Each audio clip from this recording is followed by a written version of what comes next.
One time. Conversations with King. Conversations with King, we in the building. Conversations with King, we in the building. Today's the day. Get in the room, everybody. We're going to play some music before we step it on.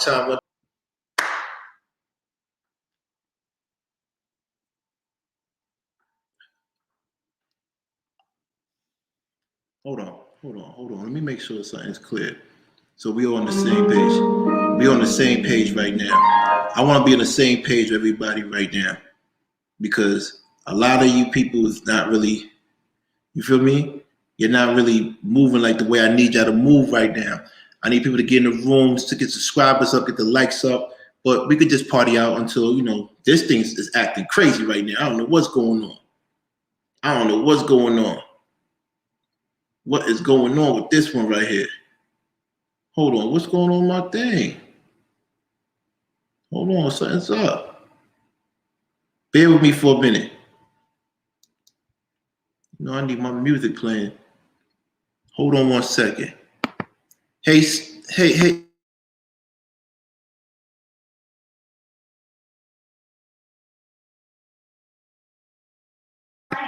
Yeah, because this is crazy. I need my music playing.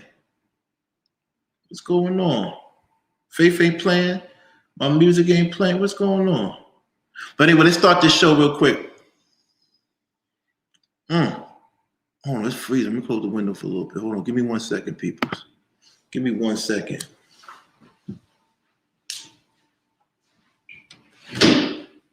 Hey, Siri, play Faith, man. Word. Now playing favorite.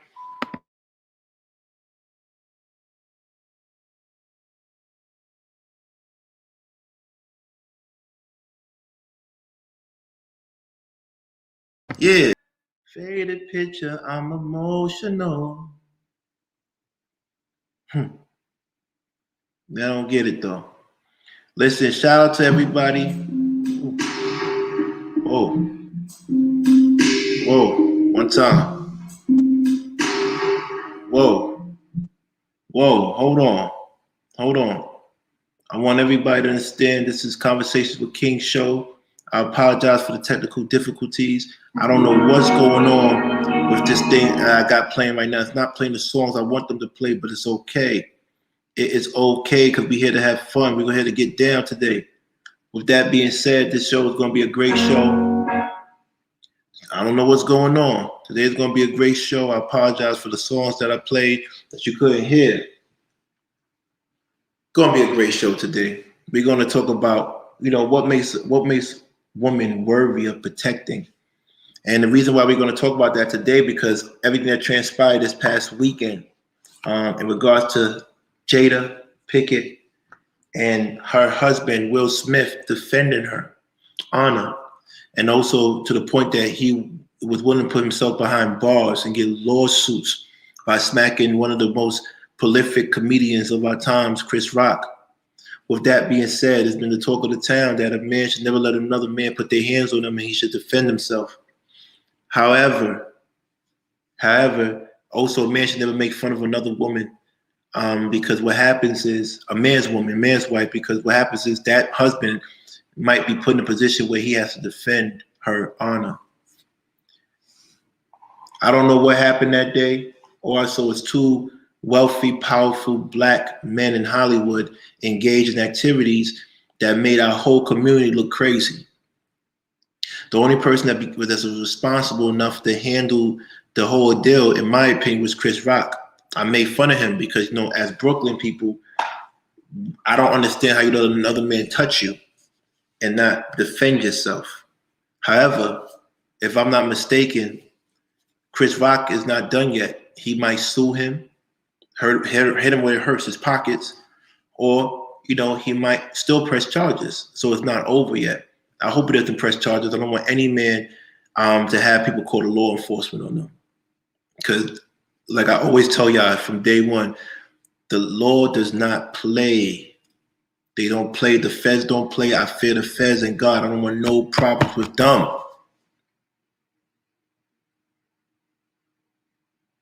I don't fear any of you guys, but when it comes to the feds and God, You know, I do king fu. Like what man said, kung fu, king fu, because I'm scrapping. You feel me? It got real crazy. And it made me realize a lot of times, men, we have an issue. We don't know how to protect our women, and we don't know which women to protect. So today we're going to talk about what makes a woman worthy of your protection. What makes a woman worthy of your protection?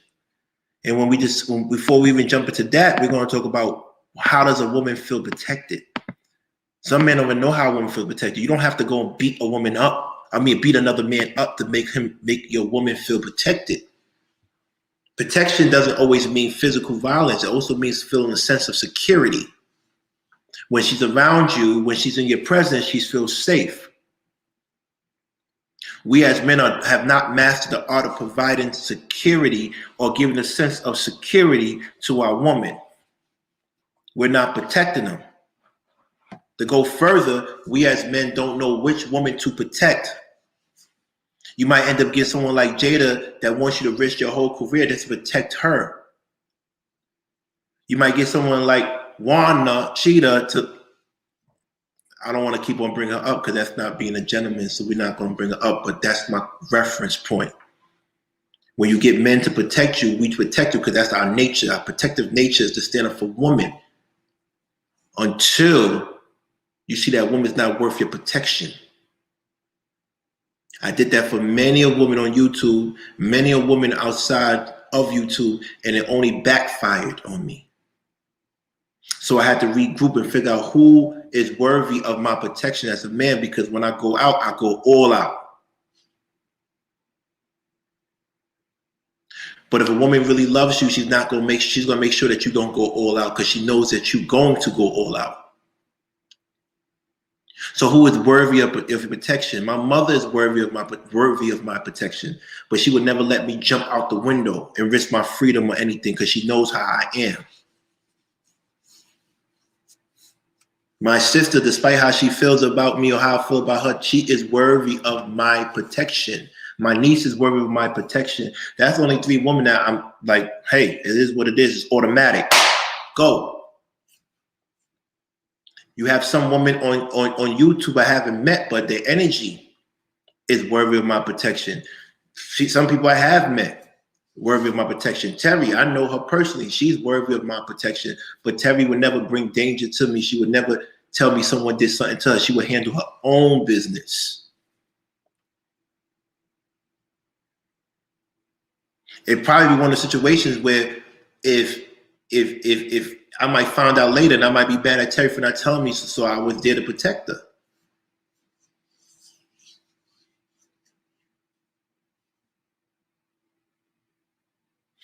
Certain people are worthy of your protection. Shout out to Grenadian Spice. April. You feel me? Certain people are worthy of your protection. Let's start talking about that. Shout out to Dr. Hill. You're always welcome to come up. We could talk about this, brother. Let's talk about what makes a woman worthy of protection. If anybody wants to come up, today is going to be a beautiful show, a dope show, and it's going to get spicy because I'm going to talk about people. I try not to talk about people. Unfortunately, y'all know my pedigree. If I feel like it, I'm going to do it, but I'm going to do it in a more tasteful way. But before we get into that, I want to talk about something that's really, really bothering me right now.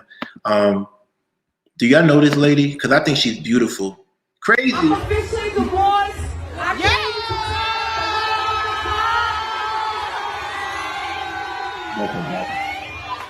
said I'm officially divorced.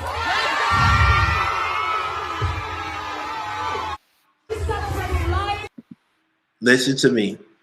I brought her up because she just recently got divorced yesterday. We heard about Anderson getting divorced. A lot of people getting divorced nowadays. It's crazy. The marriage institution is not, and I repeat, not sacred anymore. Most of these women are getting divorced because at the end of the day, let me make this clear, they don't feel secure. They don't feel protected. They don't feel protected. Most of the time it's about money, but that's a form of financial security, protection. Most of the time, it's about you embarrassing them, being out with other women. Women don't feel protected. If they don't feel protected, they're going to leave you. And because men don't want to seem like failures, we jump out the window for women who don't really care about us. So today, we're going to learn what makes a woman worthy of protection from us as men. This is solely for men. But it's women, we want your input. We really do want your input. But before I go into what makes a woman worthy of our protection, men like me, men like TBE, men like Dr. Hood, men like Chris, men like Loverboy Lenski, what makes them worthy of our protection? Shout out to Love and Nitra. Thank you all so much. I appreciate you. You don't understand how much I appreciate you. Shout out to Quantum Love. What it do, what it do, what it do. What makes them worthy of our protection? He said, oh, Ergonomia is also like Kukurachi. You're funny.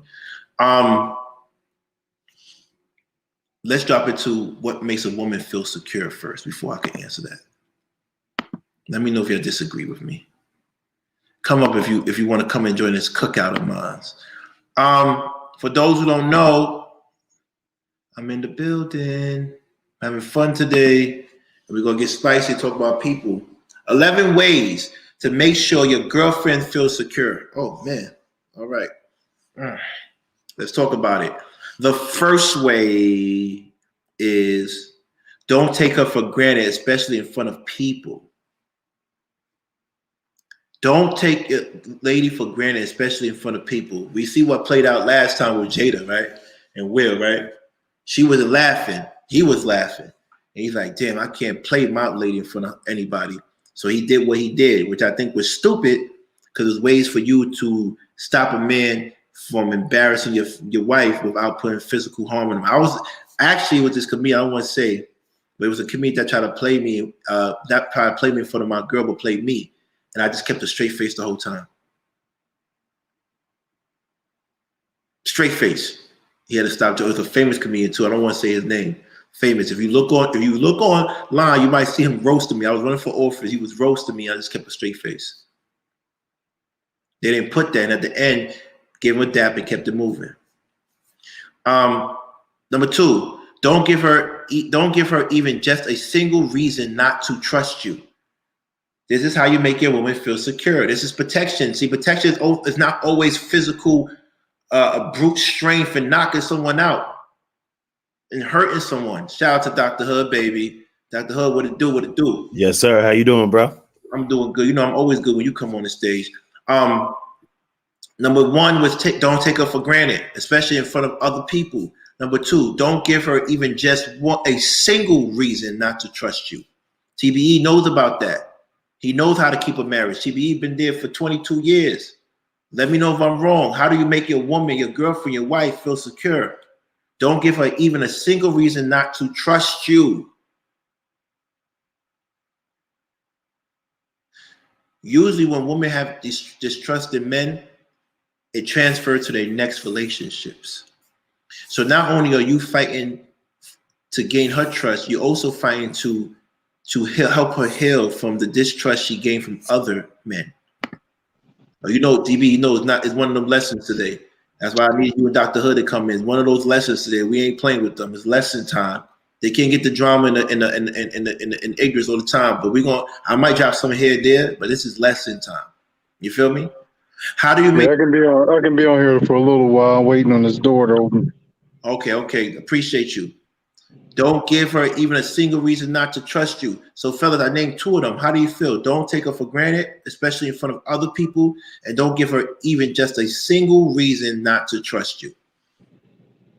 Yeah, trust is big, but forgiveness is even bigger because we're not perfect people. I know I haven't been perfect. Right. You know what I mean? During a marriage, and one of my wife's biggest abilities, one of the reasons we've been able to stay together so long, is her ability to be able to forgive my shortcomings. Right. You know what I mean? Because she didn't marry a perfect dude. She didn't marry an educated dude. She didn't marry a dude who had all his therapy and all this other corny shit people be talking about. I was just a regular dude off the street, so right. I had a lot of shortcomings. Right. You know what I mean? I wasn't a perfect. So she, as long as I didn't cheat, you know what I mean? I never put my thing where it didn't belong, didn't put my hands on her. Everything else can be forgiven and worked out. Right. You know what I'm saying? So, Hold on, hold on, like I hold said, the on, ability to forgive hold on. You is say, my wife's biggest, my wife's biggest thing that I love most about her, man. hold on. You say as long as you put your hands on her. Let me ask you a question. Did you ever embarrass your woman in front of people? Not before we got married. I used to, yeah, but that was the youngin' in me. After we got married, no. Okay. We got married. I was laser focused on working. I barely ever went out. Like these fucking 20 years went by so fast, King. I'm not even lying to you, bro. It's like I felt like I just started plumbing 10 years ago. Damn. You know what I mean? Like marriage goes by especially when you're having kids. When you have kids and watching your kids grow up, play sports, especially being that we had six. We had 6 kids. Damn. So that's a lot going on every week. You breaking up. TB, you breaking up. You're breaking up. You're breaking up. You're breaking up. So, Dr. Who, you want to add on to that? I'm breaking up. Yeah, you're good now. You're good now. Nah, just reading through these, it's a great blueprint, right, on to keep the foundation. Stuff that, everybody might think it's corny and stuff. Maybe, these little write-ups and little readings and discussions going through all the levels of, ways to make your girlfriend feel secure, because we don't talk about this. We don't talk about this. We don't talk about none of it. I mean, it's common. A lot of this is common, but we don't just have it. The conversation, we could break it down like this. Right. Embarrassment is a deal breaker, especially in a professional environment. Let's talk about the other ones. So women feel about embarrassment. Women have something about doubt. Right. These are the things that we don't talk about. These are other protections. We don't have to go and smack a Chris Rock or smack a dude. There's other ways you could not be protecting your wife and your girlfriend. Stop making her feel embarrassed in public in front of people. Stop giving her doubt, suspicion. It's not cool. It's not cool. Number 3, introduce her to your circle and maybe to your family. What the fuck does that have to do with security? Somebody help me out. What is? Oh no, that sounds shady to me. Huh? Well, I mean, if you look at it from different layers, right? But if that's your girl, like mine, the circle. I mean, she does know some of my male friends and whatever, but it's not like that type of party. But bringing her around the family and everything, letting her know, how your family get down, or maybe she's the one with the big family. I think those ties. When you're vetting a female, I mean, if you feel like she's the one, I'm not talking about just any jump off, to bring her in that and to let her know that, she's a part of this and, this is what it's hitting for. She'll have a lot more respect for a man with, big family things going on, functions. And, what I'm saying? It's royalty. You come around where I'm from, when all the family get together, that's royalty, Okay. What do you think, TB? Yeah, family support. Her family was big because I didn't come from a big family. You know what I mean? It was mostly just me, my mom, and my sister. So she has a huge family. They have these reunions every year. So sometimes I would refuse to go because I didn't like being around them because they thought I was still the person that I used to be before we got married. So yeah, being around the family is important. At least they know who I am and what I do, and they respect me big time now. Well, and they tell me all the time. Yeah, the kids probably running around having a ball. Yeah, they love that shit. Yeah, I didn't grow up like that, so it was kind of hard for me to be around it at first. It was something I had to get used to. Right. Let's talk about this. Let's talk about number 4. Forgive her shortcomings and accept her imperfections. Is that a way to make your woman feel secure and feel protected? Do you always talk about who forgives you? Do you forgive her shortcomings?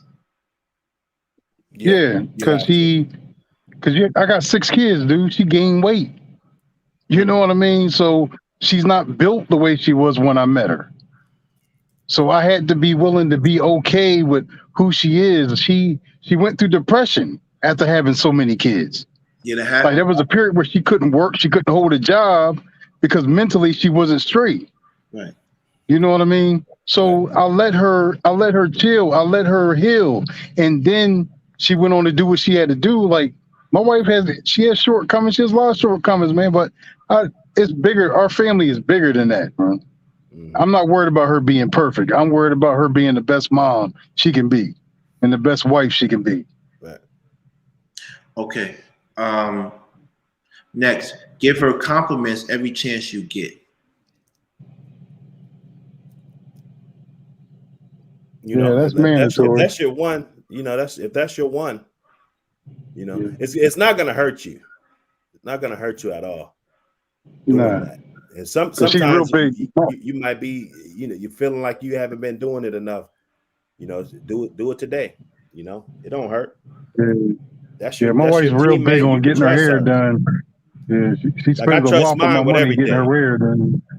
Yeah. You know, I trust her with everything. If I tell her to pay the mortgage, I tell her, you know, she just ain't no fly by night chick that's just gonna run off with the bag and do, you know. If that's you trust her. She's in your house, you're not there, you know. Give her compliments every chance you get. That has something to do with.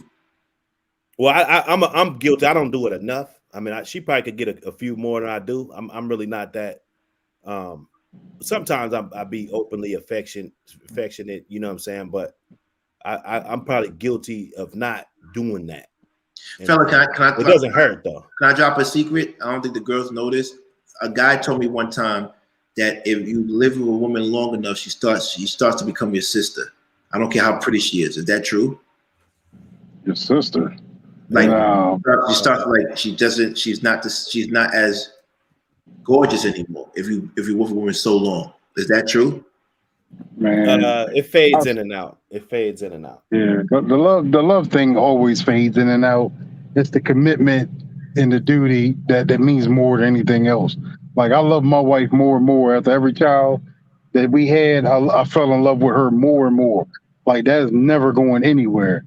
But as far as the fireworks and shit going off when you walk into a room, yeah, that shit goes away. But you know what I mean. But no. Okay, that's funny because to me, the woman old ladies I've been with, like, I can't stop calling them beautiful because that's who I want to be with or sexy. But I never been married and I never been in super long-term relationships. So maybe that's the case. But someone told me, I don't care how beautiful your wife is, at some point you stop looking at her like that. No, you don't stop looking at her like that. You just get used to her. That's about it. Yeah. Do women feel that way about men? Hold up. Do y'all feel that way about men? Do they feel like they get used to us? Yeah, they got to get used to us, bro. If they around us all day, every day, he's gonna get used to you. She may not say it, may not be as open with it as we are. Right. Some women actually do date guys for their money or for their looks. Right. And a lot of times we do it. You know, that's kind of like what we do. Right. But sometimes a woman will actually like you for the right reasons. And it's because the way you are, the way you treat your mom, the way, you know, your leadership, she probably watching you from afar and she sees how other people gravitate to you. So that stuff really doesn't get old. But if she think you're just going to have the 360 waves all the time, and you know what I'm saying? I mean, it's going to fade away. Okay. Make her feel that she can always count on you. Yeah, that's mandatory. That's mandatory? That's mandatory. She got to be able to count on you, bro. She's got to be able to, especially if you lead in that household. And in my case, there's years where she didn't work. Like I got to be, like I was about to jump on last night when you was talking about the Chris Rock situation because I wasn't in a situation where somebody put their hands on me, but I was at work and a white boy came out his mouth and almost called me the N-word.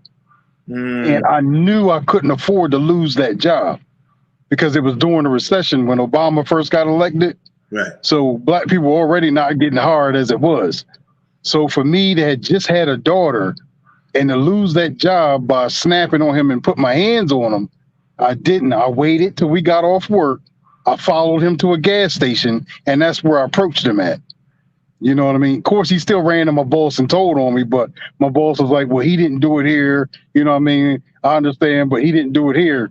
And there comes a time where you have to put business first in front of your feelings. And that was one time I did. I did want to jump on last night and tell that story, but you know what I mean? There is a time where you have to put your family and taking care of them first over your own personal feelings. Okay. Next one.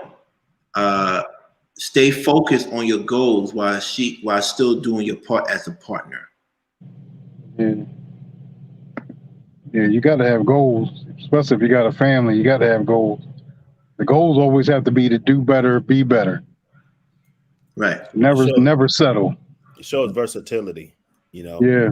That you can stay focused and be so driven, but still be so concerned, and you know your head's still in the relationship. You know, a lot of times, you know, we just kind of want to get tunnel vision and block everything out. But a real quarterback, you know, they could see what's going on downfield. They could see the little dump off play too. So right, it just shows a little versatility. Mm-hmm. Separates you from everybody else. Everybody can't multitask. Right. We're gonna get into that, Truth. We're gonna talk about that. You come up here and we can talk about that later. Let's finish this list. We want to talk about that because the real issue today, like I was talking about on Brother Clarence's show, which was based on what you said yesterday about covering, right? We have to be mindful who we have under our covering. What women are worthy of our covering? A lot of people are covering and protecting Jezebels. Now you're forced to protect a Jezebel, and your life is in danger every freaking day. But before we talk about that, we're going to talk about how do women feel protected? How can we make our women feel secure? Being secure is synonymous with protected. You don't always have to beat someone up. Sometimes when a woman doesn't feel protected and secure, it's because she can't count on you. You take her for granted. Right. You don't want to have her meet any of your friends or your family. What are you ashamed of? You always question her shortcomings and imperfections. You don't give enough compliments. Let's talk about this.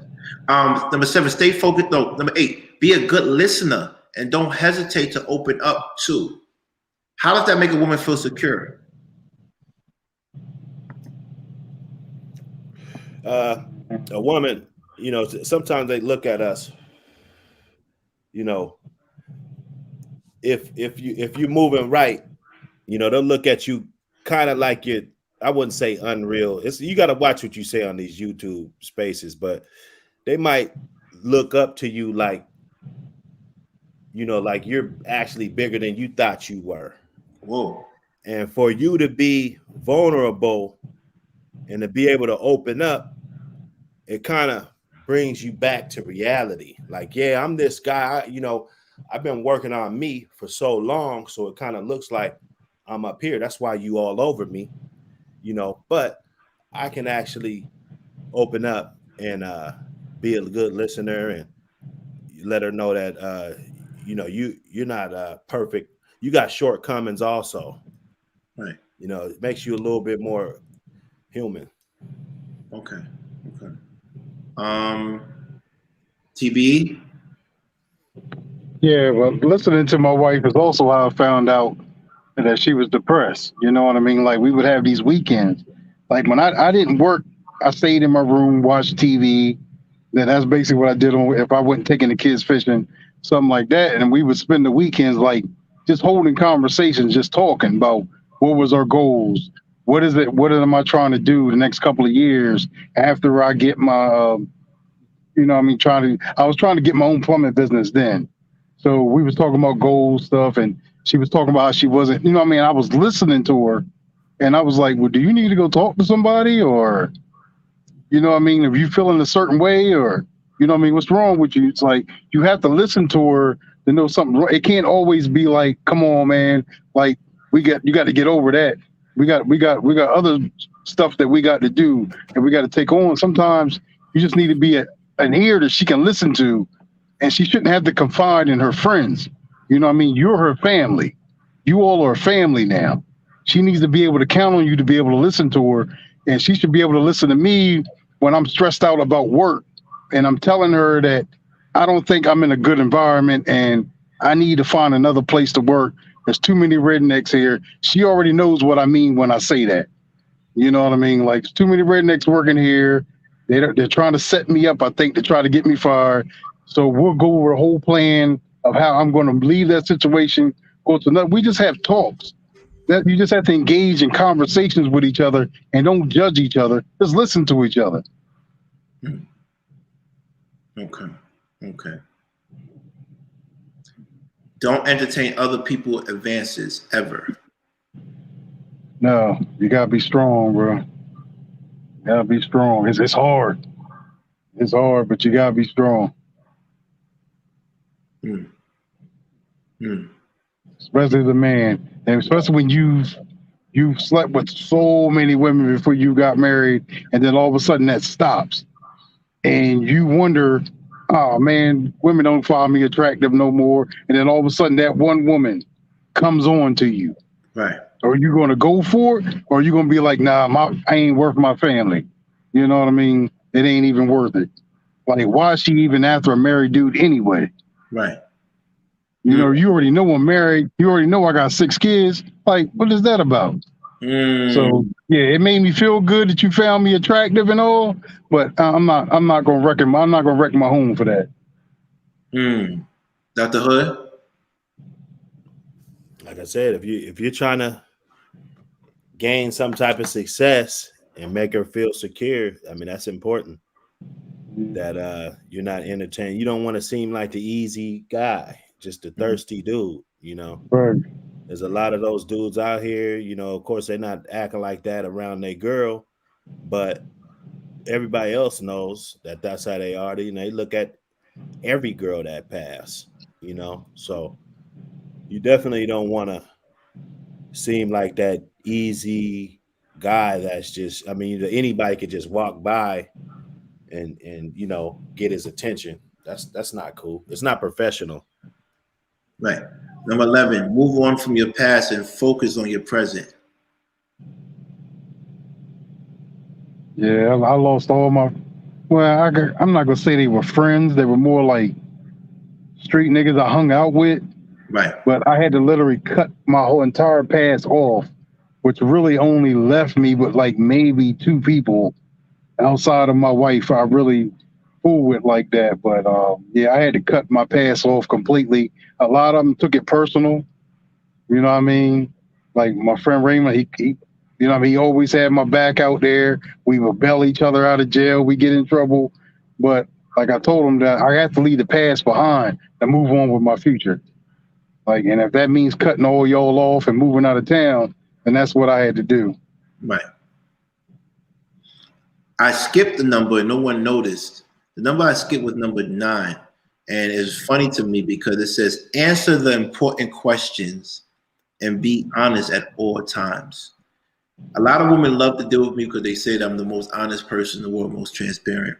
But it says, answer the important questions and be honest at all times. What did it mean about answer the important questions? I don't know. Some questions are, you know, it's the ones that she really wants to know. You know, they're deal breakers. You know, and a lot of times dudes want to avoid those, you know, in those relationships, and not all women can handle the truth. You know what I mean? Like my wife, she used to ask me all the time, have you ever had a threesome? Have you ever? And I refuse to answer those. I always answer with no. She'll never know if I'm telling the truth or not. You don't really want to know the answer to that question. You know what I mean? You just searching for shit. You're just searching. Right. You know, you can tell her now because I have so many years in the game, it doesn't matter, right? Yeah, but when she asks you, you know, where you been at a specific time, you know, that would be considered an important question, you know, and to jump around that question, you know, that's going to have her feeling some type of way. That's what I got from number, was that number 9? Number 9, answer the important questions and be honest at all times. Let's move on to 11 ways to make your girlfriend feel secure. But now we're going to talk about the 7 ways in which to reassure your girlfriend. These are all about protection. I'm not talking about being a gangster or a volatile man. I'm talking about protecting them in a way when they're with you. Because a lot of women don't feel protected or secure with their husbands. And this is what forces a man to do something that's outside of character to prove how much he loves. Tupac had to write poems. Will Smith had to smack another man. Think about that. Number 7, reassure her appearance. Number 2, reassure her of the future. Number 3, reassure her of your love for her. Number 4, reassure her with your time. Number 5, reassure her with small gifts. Whoa, I didn't know it was like that. Number 6, reassure her of your honesty. Number 7, tell her how much you love her. Reassurance. Reassurance is a way of making her feel protected and secure. What do they mean by reassure her appearance? What does that mean? Is that compliments? Yes. How does someone? Give me an example. How do you reassure a woman about her appearance without seeming fake?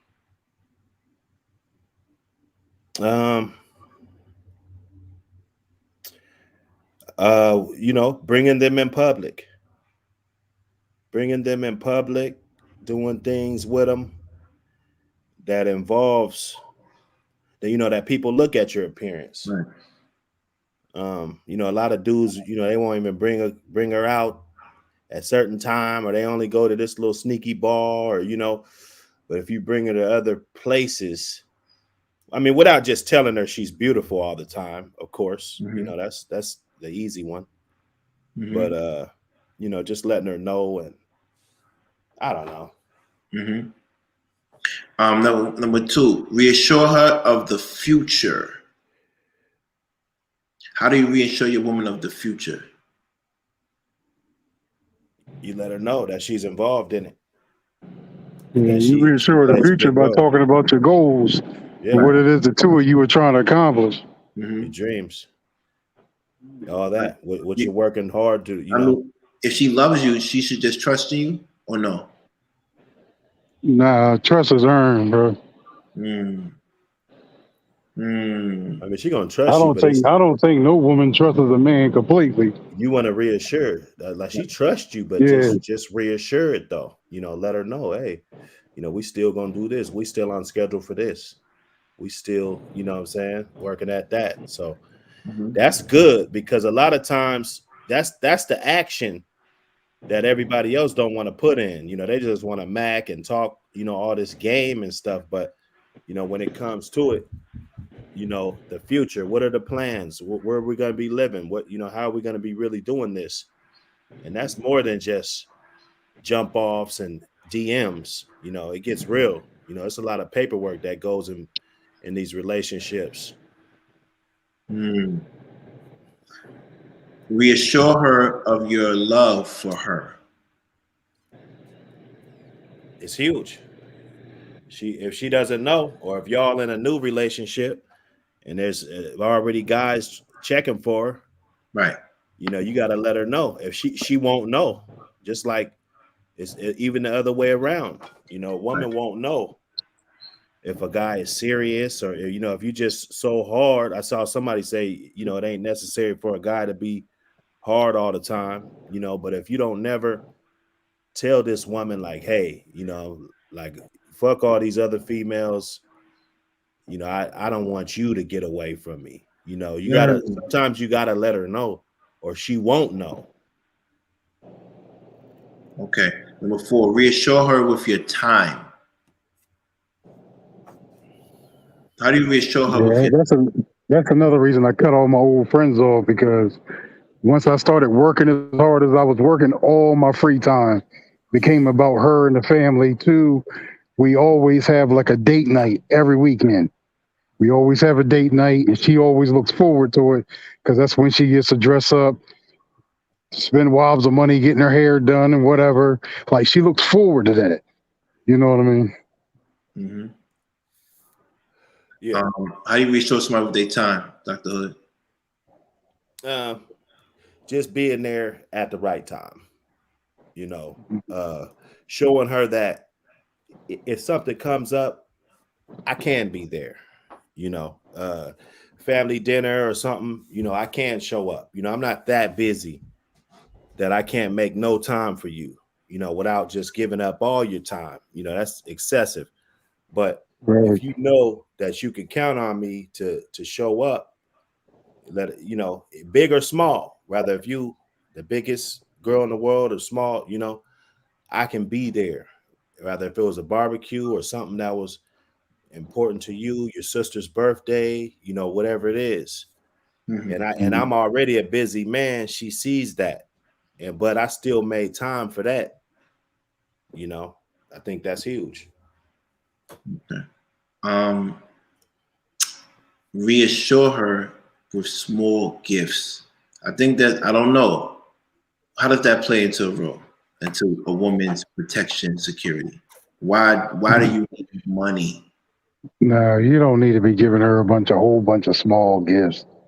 Like, nah, man. I'm talking about marriage. Now, boyfriend and girlfriend, I don't know much about that. I was a terrible boyfriend, but I was a super husband. I don't even know, you know what I mean? But as far as just giving her small gifts all the time, no, nigga. I work, I pay the rent. She ain't never got worried about a roof over her head. She ain't never got worried about us being broke. Kids taken care of, college is paid. Like, that's how I reassure what I'm doing as a boyfriend. I have no idea because, like I said, I was a terrible boyfriend, so I don't know what boyfriends are out there doing. Dr. Hood? It's definitely not good to if you're just meeting or whatever in that context, but every now and then, like I said, a small gift. Mm-hmm. That's cool. But is that my girl right? does it for me more than I do it for her. That's relative, right? A small gift is relative, right? Well, it's just a gesture. It shows that you took the time out. Nitra says lunch dates, dinner, so that counts as small gifts too. Do you agree? Yeah, we do that all the time. Yeah, got to do that. That's how we spend time together. I think it's a little different. I think you can't put the gift in there with the lunch date and all of that because and even if you go to Burlington or Ross or whatever, even if you pick up just anything, it could be a damn vase, anything. It just shows that you took the time out of your schedule to do that.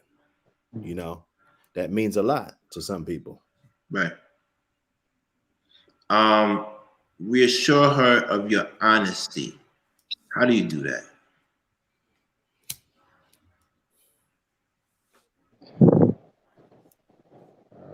No, dude. Y'all learn to tell the truth. Yeah, she asked you a question. Not getting caught up. Yeah, not getting caught up. Remember your stories, bro. Yeah, not getting caught up. Y'all crazy. Last one. We get to the real core of this discussion today. I like to keep things simple. Today's Tuesday. We used to have Queen's Court. Unfortunately, no more Queen's Court. But shout out to Nikki, the Glow Code, for always keeping it solid and always making sure that she came with her best every night. So shout out to Nikki.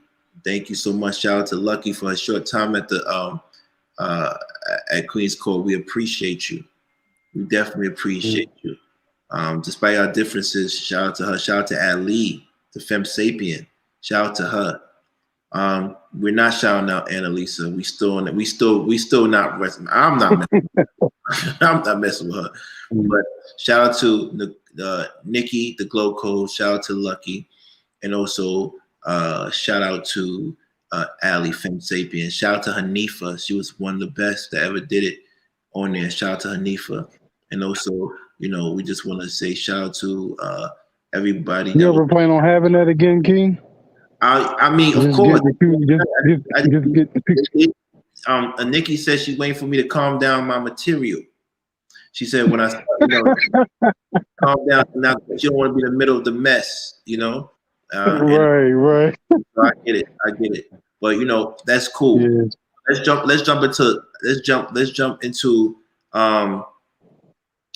into what we need to jump into.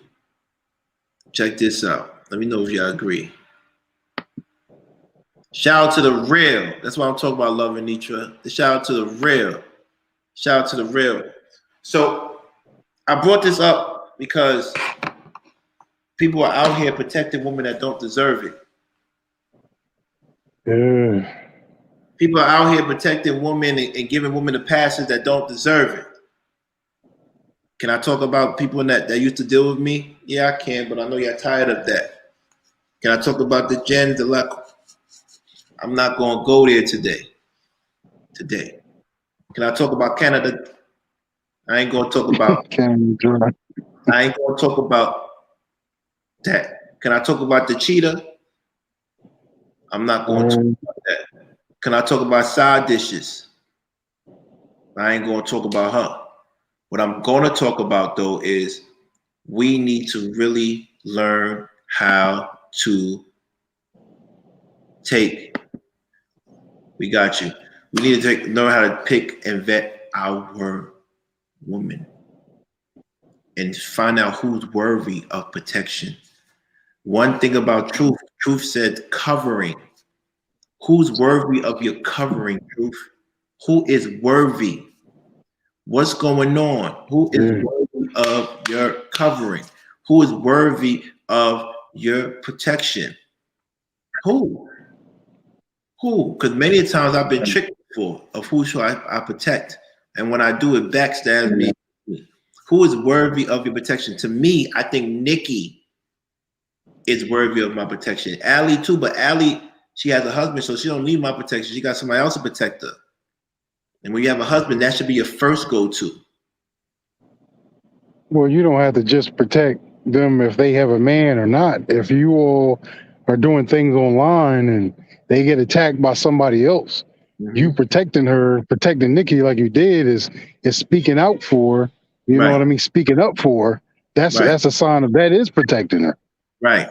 You know what I mean? None of us are going to really meet each other or really get to know each other. But if somebody uses YouTube space to attack someone that you're close to, you need to use your YouTube space to protect that person.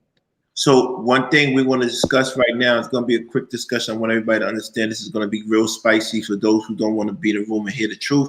Please, no pun intended, if you don't want to hear the truth, you should leave right now because we're just going to drop a lot of situations.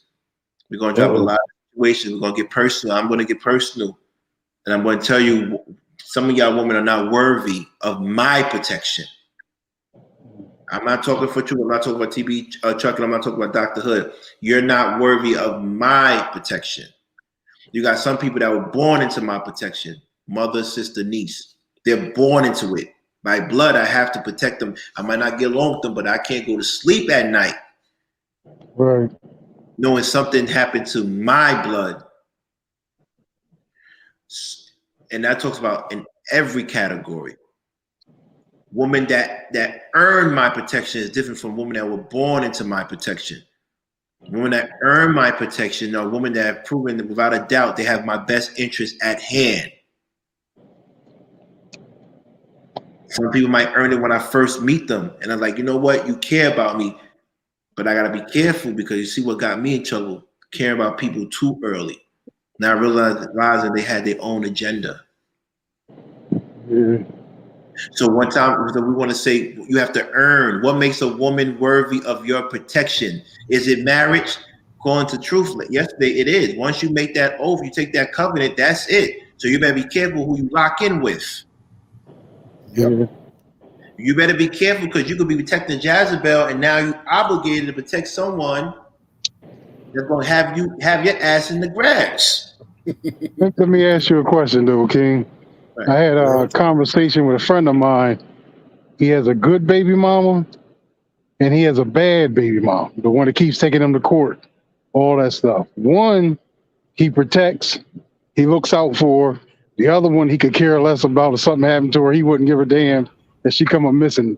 Should he make that distinction between the two baby moms or not? Yes. He should.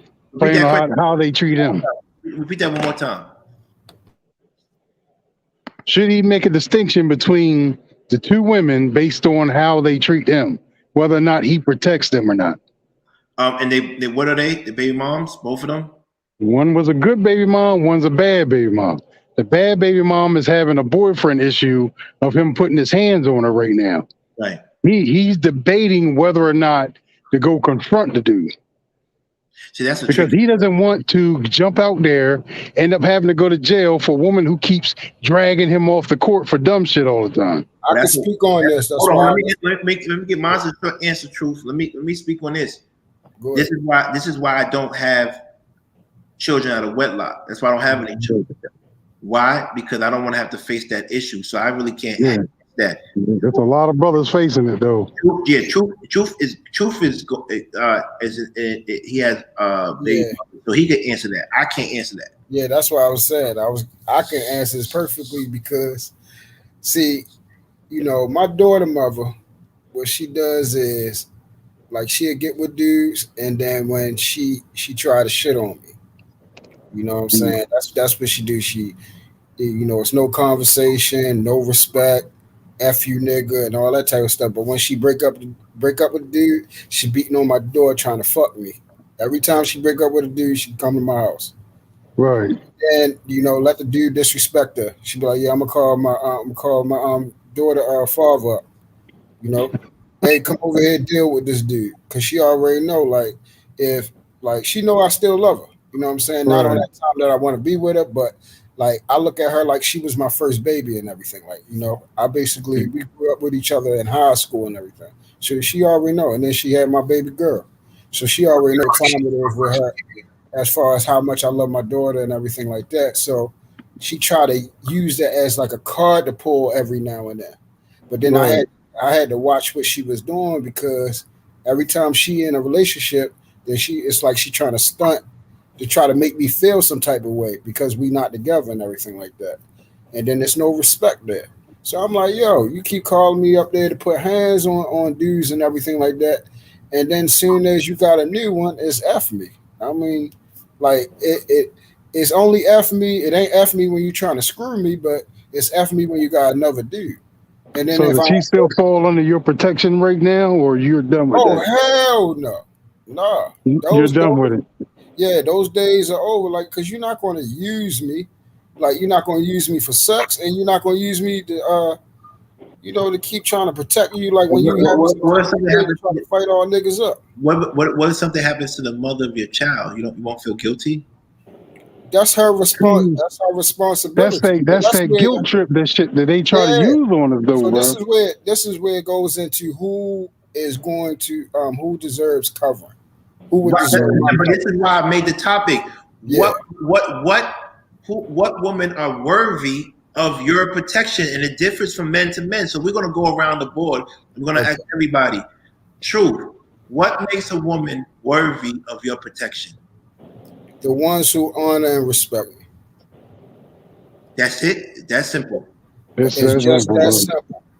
And the thing is, it is that simple, but it ain't that simple because people don't know how to have loyalty. People don't know what honor and respect is. It's just common decency and consideration. And a lot of people don't have it. They really don't. Because just like in your situation, and I pointed this so many times, once you show an individual of who you are, they're only cool with the person that you're showing them that they like. But if you show them who all of you and be basically what I call naked towards them, they like, no, I don't want to fuck with this. I ain't know this was this. I ain't know you was like that. Bullshit. I've been this way the whole time. No, you just want me to move how you want me to move. But when I just want to be myself, then I can't do that. Right. And when I want to tell you that, hey, hold up, the shit that you're not doing right now ain't right, I can't do that either. I can't correct you. So it has to be a complete reciprocal relationship, not intimate, where respect is given on both ends, where my word is considered, and she believes in me enough that my provision for her, as far as giving her guidance and leadership, is needed, she wants it, and she takes it in consideration. Those will always have my protection. And I have women in my life that's like that. We don't do nothing intimate. They just know I'm that type of dude that I'm reliable, I'm loyal. Right. And if they need to call me up to handle something, I do that for them.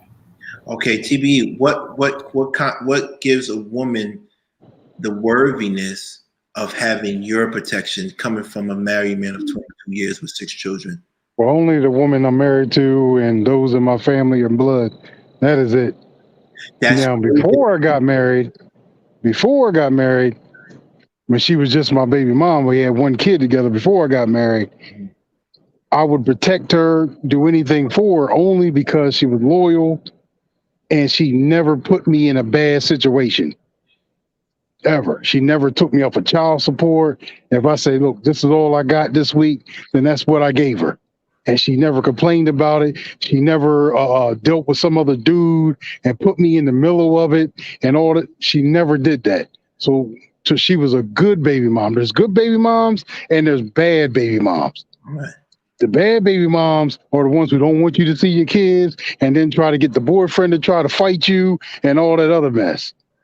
Those type of women, they don't deserve any type of protection, but the ones who protect your energy, who respect the fact that you're trying to do the right thing, those women deserve all the protection that you can give them. So let me ask a question to Truth as well as TBE. Truth, he says the only people that has his covering is his wife and his daughters, right? In regards to women. You get married to your new wife. Are you going to, or the baby mother going to lose your covering?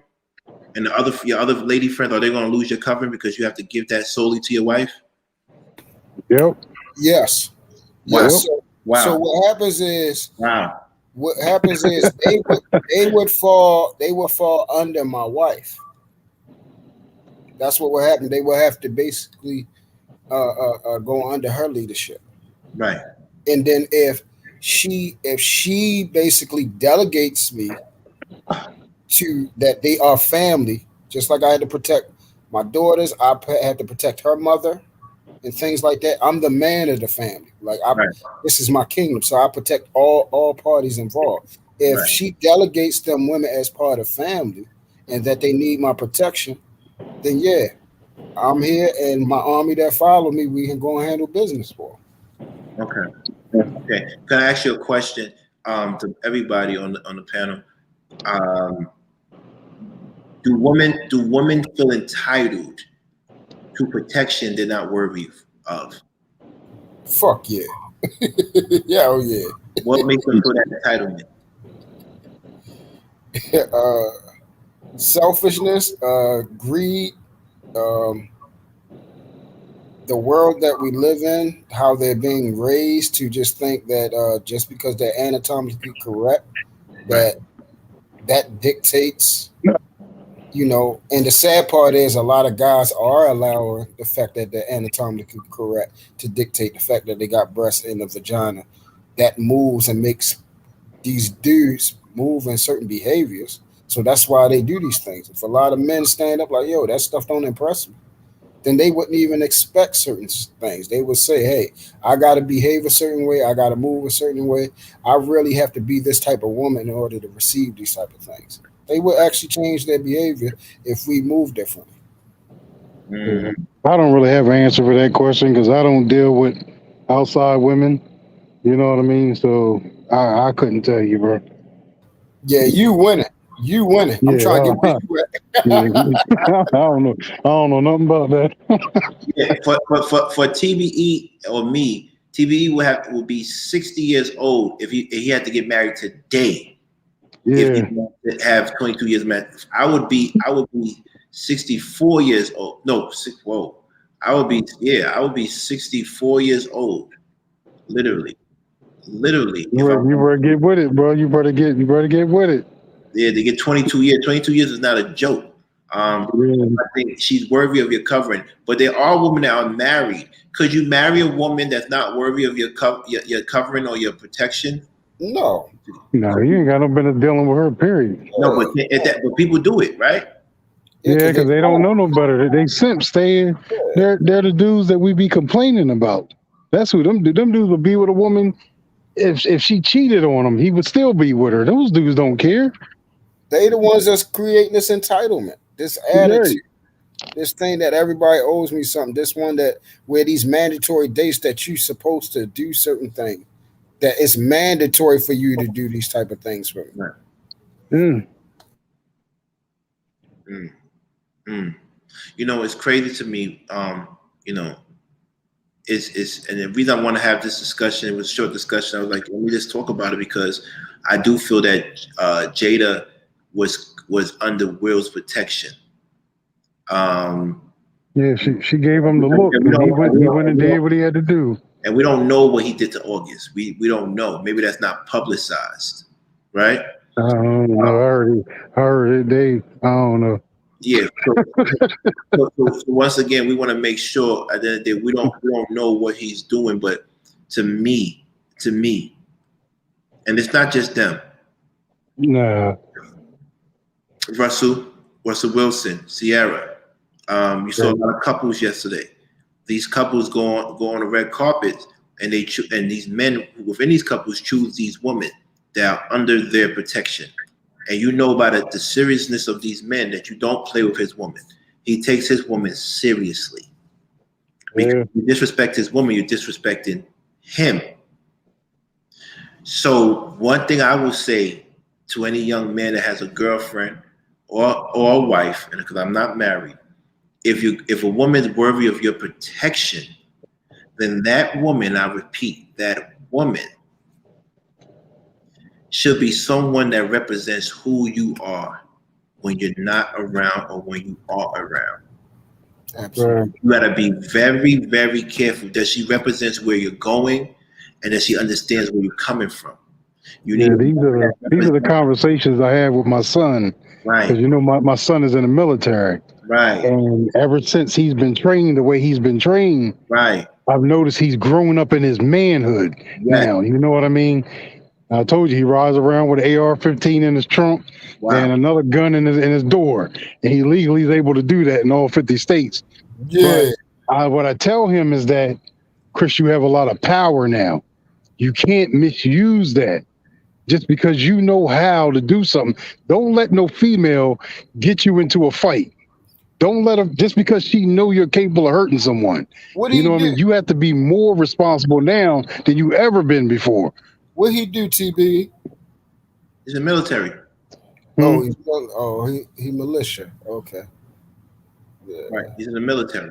Shit, my phone broke up. What you said? He said, "What do your son do?" He's in the military.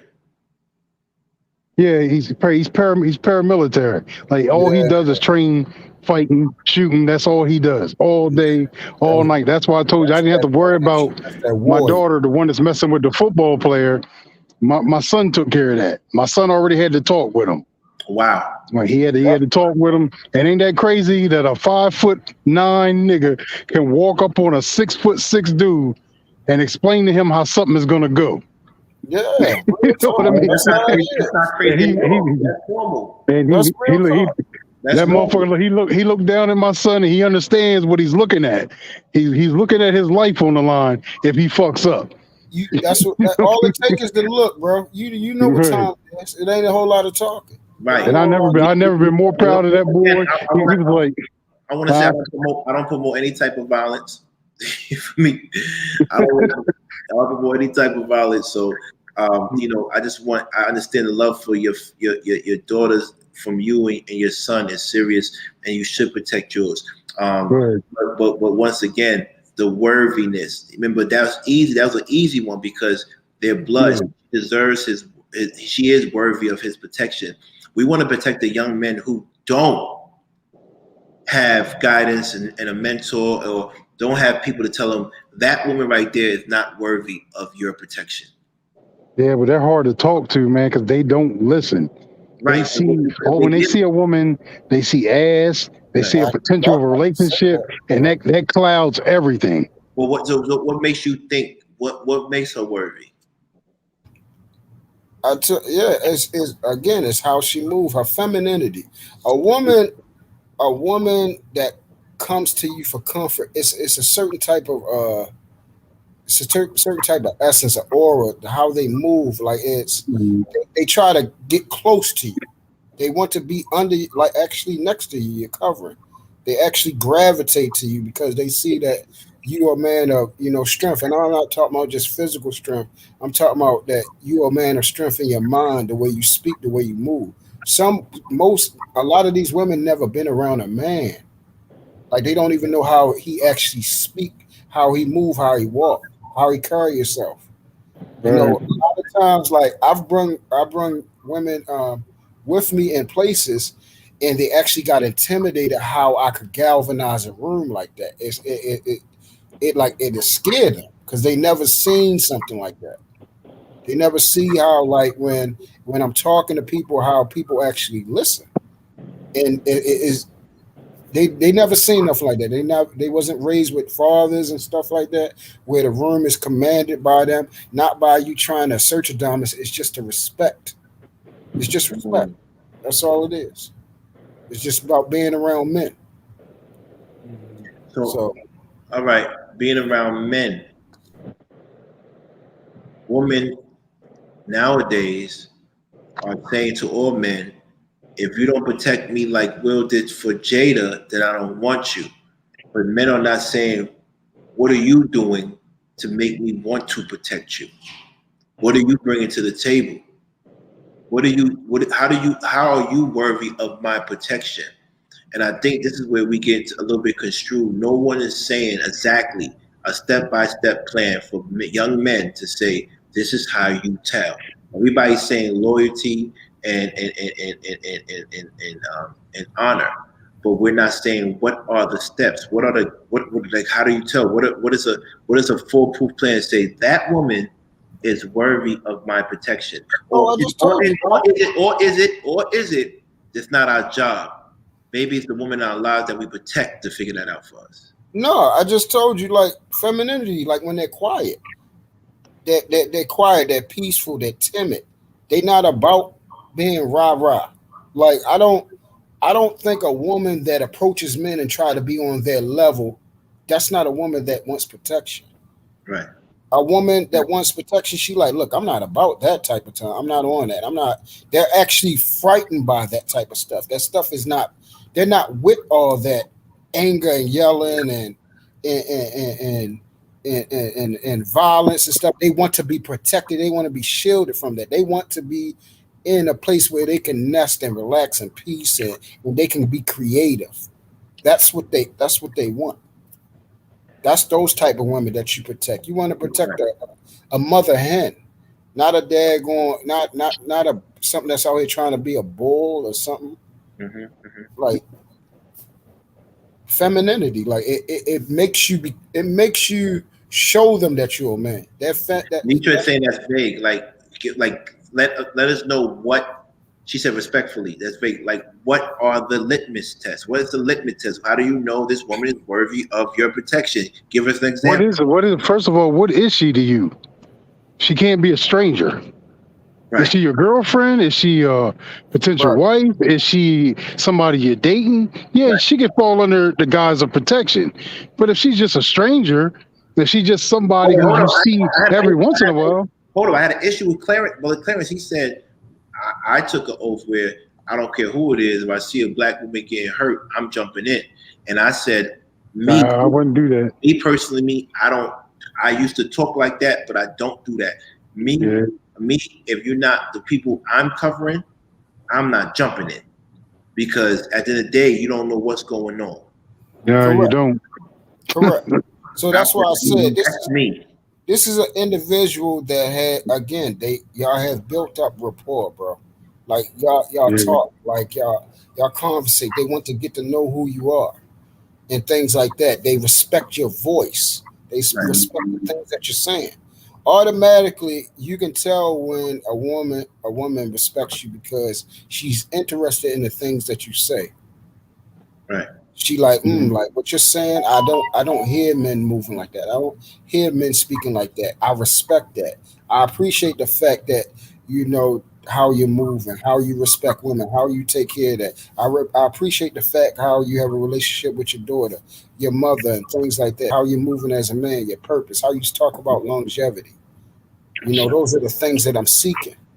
Whether it's intimate or not. I want a brother like that. I want a brother to teach me things how to look out for. Can you be there for me? Can you help me find the right guy? Can you help me find it, even if I'm not the one for you? Can you help me find a guy like you? I've had women. So we should get people that we protect to look for the people that we should bring into our tribe of protection. That's what you're saying? Yes. Okay, so what I'm saying is familiarity. That's one. The TV. How do you know her? Then two, get people that you protect to see if this woman's worth your protection. Okay, give me something else. So now we're getting someplace. How do you know a woman's worthy of your protection? Through the time you spend together, so you're familiar with her, you get to see her character, you get to see her behavior, you get to see her aura. Yeah. And also you have women in your life that you protect, like your mother, your sister, that could say this one is worth it because she's not going to put you in harm's way. What is the third one? Well, I can tell I can tell whether she's gonna put me in harm's way, whether again her attitude. If she is confrontational, argumentative with you and all that, somebody else. You're right. With everybody. Yeah, with everybody. If the way she treats you, if she doesn't respect you, she definitely gonna do something. So you saying Jada was like that to Will? Yeah. That's what it seemed like from the outside. Yeah, we don't really know them, but I'm saying from the outside, that's what it seems like. She's openly admitted these things. This is not speculation. These are things that she said at the table. That these are the things that they go through, the way how they talk to each other, the arguments, like, yo, she just laid everything out. It's just don't talk about her. She just disgusting, man. Oh, she has. They're actually having an interview on the red table. She has really destroyed that, man. Like it's sad. She's a perfect example of what you don't protect. Yeah, they were talking about it today. How that dude, the black dude that produced the Oscars, he's never going to produce that show again. Like he just had a big ass meeting today. Like he's done. Wow. Yeah, like this dumb shit, man. Like we take one step forward and 5 steps back. But that's a whole different conversation. But like I said, she gave him the look. He ran up on stage like the beta ass simp that he is and did what he did. And what did it get him? Now he's looking real dumb out here, except for some super smart, college educated females I've been hearing on some of these other YouTube spaces talking like, oh, yeah, that's how you do it. That's how you do it. No, you don't do it. You do that shit on the street, you're going to get your ass killed. That's a fact. You hit somebody on the street, you smack somebody. Because women don't understand violence the way men understand how violence really works. One thing, you don't know how Chris is moving. I was joking about Chris, but he could be really, really on some, like, I'm going to kill this man when he leases. You know, some people don't want to beat you up the same minute. Sometimes they wait years to get you. You know that, right? Yeah, how you know he don't have people around him saying, do you want me to go get him? Do you want me to do it? And Chris is probably like, nah, man, don't do that. I'm getting ready to go on tour. My shit's sold out now. He just put money in my pocket. Yeah, y'all talking about Chris got hit. I'm on like it's the same thing for me. If you get hit, you supposed to know better than you hauling off and hitting people because you'll get hurt, and you supposed to know disrespecting people get. Let me ask you a question. Do you believe, and I want to go back to Worthiness, but if a man smack you and you accept his apology, if I smack a dude and he accepts my apology, I'm never gonna think I'm safe again. No, you shouldn't. You're not putting me to sleep. You're not. Listen, I don't even play about disrespect. Once we have words to the point where you have disrespecting me, and I say, okay, when I see you, it's on site. So don't think we're going to have a conversation. That situation happened with my daughter mother when we had a party at Jump Zone and everything, and the dude she was messing with, he got on the phone talking tough, and I was like, Danny, you already know. I was like, so, and I told him, I said, when I see you, I'm gonna deal with you. So he thought because it was a year later the party was the following year. We have a baby girl party, and then she invited him. And then at the end of the party, she gonna say, "Thank you for everything. Thank you for paying everything. Everything turned out beautiful. I just want to let you know, Kevin is coming up here." I said, "Say what?" I said, "Not to my daughter party." I said, "Yo, you think I'm playing?" I said, "Okay, cool, cool." That's what I try to explain to my wife. Like, you My don't get it. peoples came out there. I ran out the door, tried to grab my brother Stephen and Darren. They jumped on my back, and then they called Howard County Police, and they put me up in handcuffs and stuff. The only reason why they let me out is because my daughter came out the party crying and stuff like that. And then that's when they was like, "Who party?" They asked me, "Am I the father?" I was like, "Yeah, this is my daughter party." And so they let me out of handcuffs and told if I'm going to chill out, then go back and party, and they made the other dude leave. But I wasn't playing with y'all. Damn. Well, See, when you smack somebody, you know that you can smack them. You never smack a man unless you know you can get away with it. Shay said, women with conditional femininity, women that act like jungle thugs, aggressive, should be able to protect and defend themselves. Flowers don't need to ask for protection. That is a fact. That is 100. That's why Truth was like, if you're feminine, we're gonna run to your rescue. Because see what people do, I'm not gonna say names like Wana, but they act tough and have these manosphere. I'm being honest. They go hard on the manosphere, hard on the manosphere. Only person that don't look for men to protect them is probably Anna. I gotta keep it honest. It does not look, but what they do is they go hard on men, but they're the same people. If something happens, they're gonna call men that they think is your size or whatever to come and approach you or do something. That's what they do. But a woman, according to what Truth said, is right. A woman is never going to put her in a position where a man's going to attack her. So if a man goes after her, you got to protect her because she's not that type of person. Exactly. So I agree with that. I definitely agree with you. Yeah. They not even that way with other women. Like they really they be like, you know what, girl, I'm getting out of here. Like you can tell, like they're extremely feminine. Like, I don't want no problems. They cower from it. Like they ask you when stuff start getting loud. They be like, you know what? No, I ain't got time for this. I'm getting out of here. Right. Like, right. I ain't got time for it. And that's the woman I would love to protect. I'm not like he said, I'm not protecting these jungle thugs, right? These conditional femininity thing. No. Yeah, conditional femininity. But that's a sign. If a woman says to you, I can protect myself, then you say, go ahead. If a woman tells you, you have to be a certain type of man to be with me, then leave her alone. Because what happens is you have to be a certain man to get my femininity. No, you can't just turn on and off your femininity. It's there. We see it every freaking time you talk, you walk, you do something. This is why we take care of women without questioning them. But when a woman wants to be so independent and tough, then I don't want to take care of you because clearly you know what you're doing. Exactly. Clearly you know exactly what you're doing. And that's why I just be joking. That's why I have to have fun. I do what I do, and then when I know that, so you want to hang with us, men. Yeah. You want to run around and talking about I hit niggas. No, let's take it down. Take it down a notch because now it's gonna get real spicy. I'm glad somebody brought that. Shout out to Shay. Come on board, Shay. Come. Even fussing at like I don't want the ones that want to stand up and argue with men. Like I don't. Look, for example, I'm on a plane coming back from DR. Even though people that sell coffee for a living telling me that I never left the country in 3 years, but anyway, I'm on a plane coming back from DR. And when I'm coming off the plane, when I'm going on the plane, actually, I'm going on the plane. A black woman, her boyfriend went up there, but she went up there after the white people. I let her go before me because she's a woman. You would go ahead up the stairs. You had to walk up the stairs into the plane. She told the white people, for like, what you said about black people? I'm like, oh my God, we about to get it. Oh my God, I'm on probation. I don't need this. I don't even know this woman. She's screaming at them, going hard. The white girl and the white guy just kept quiet, kept it moving.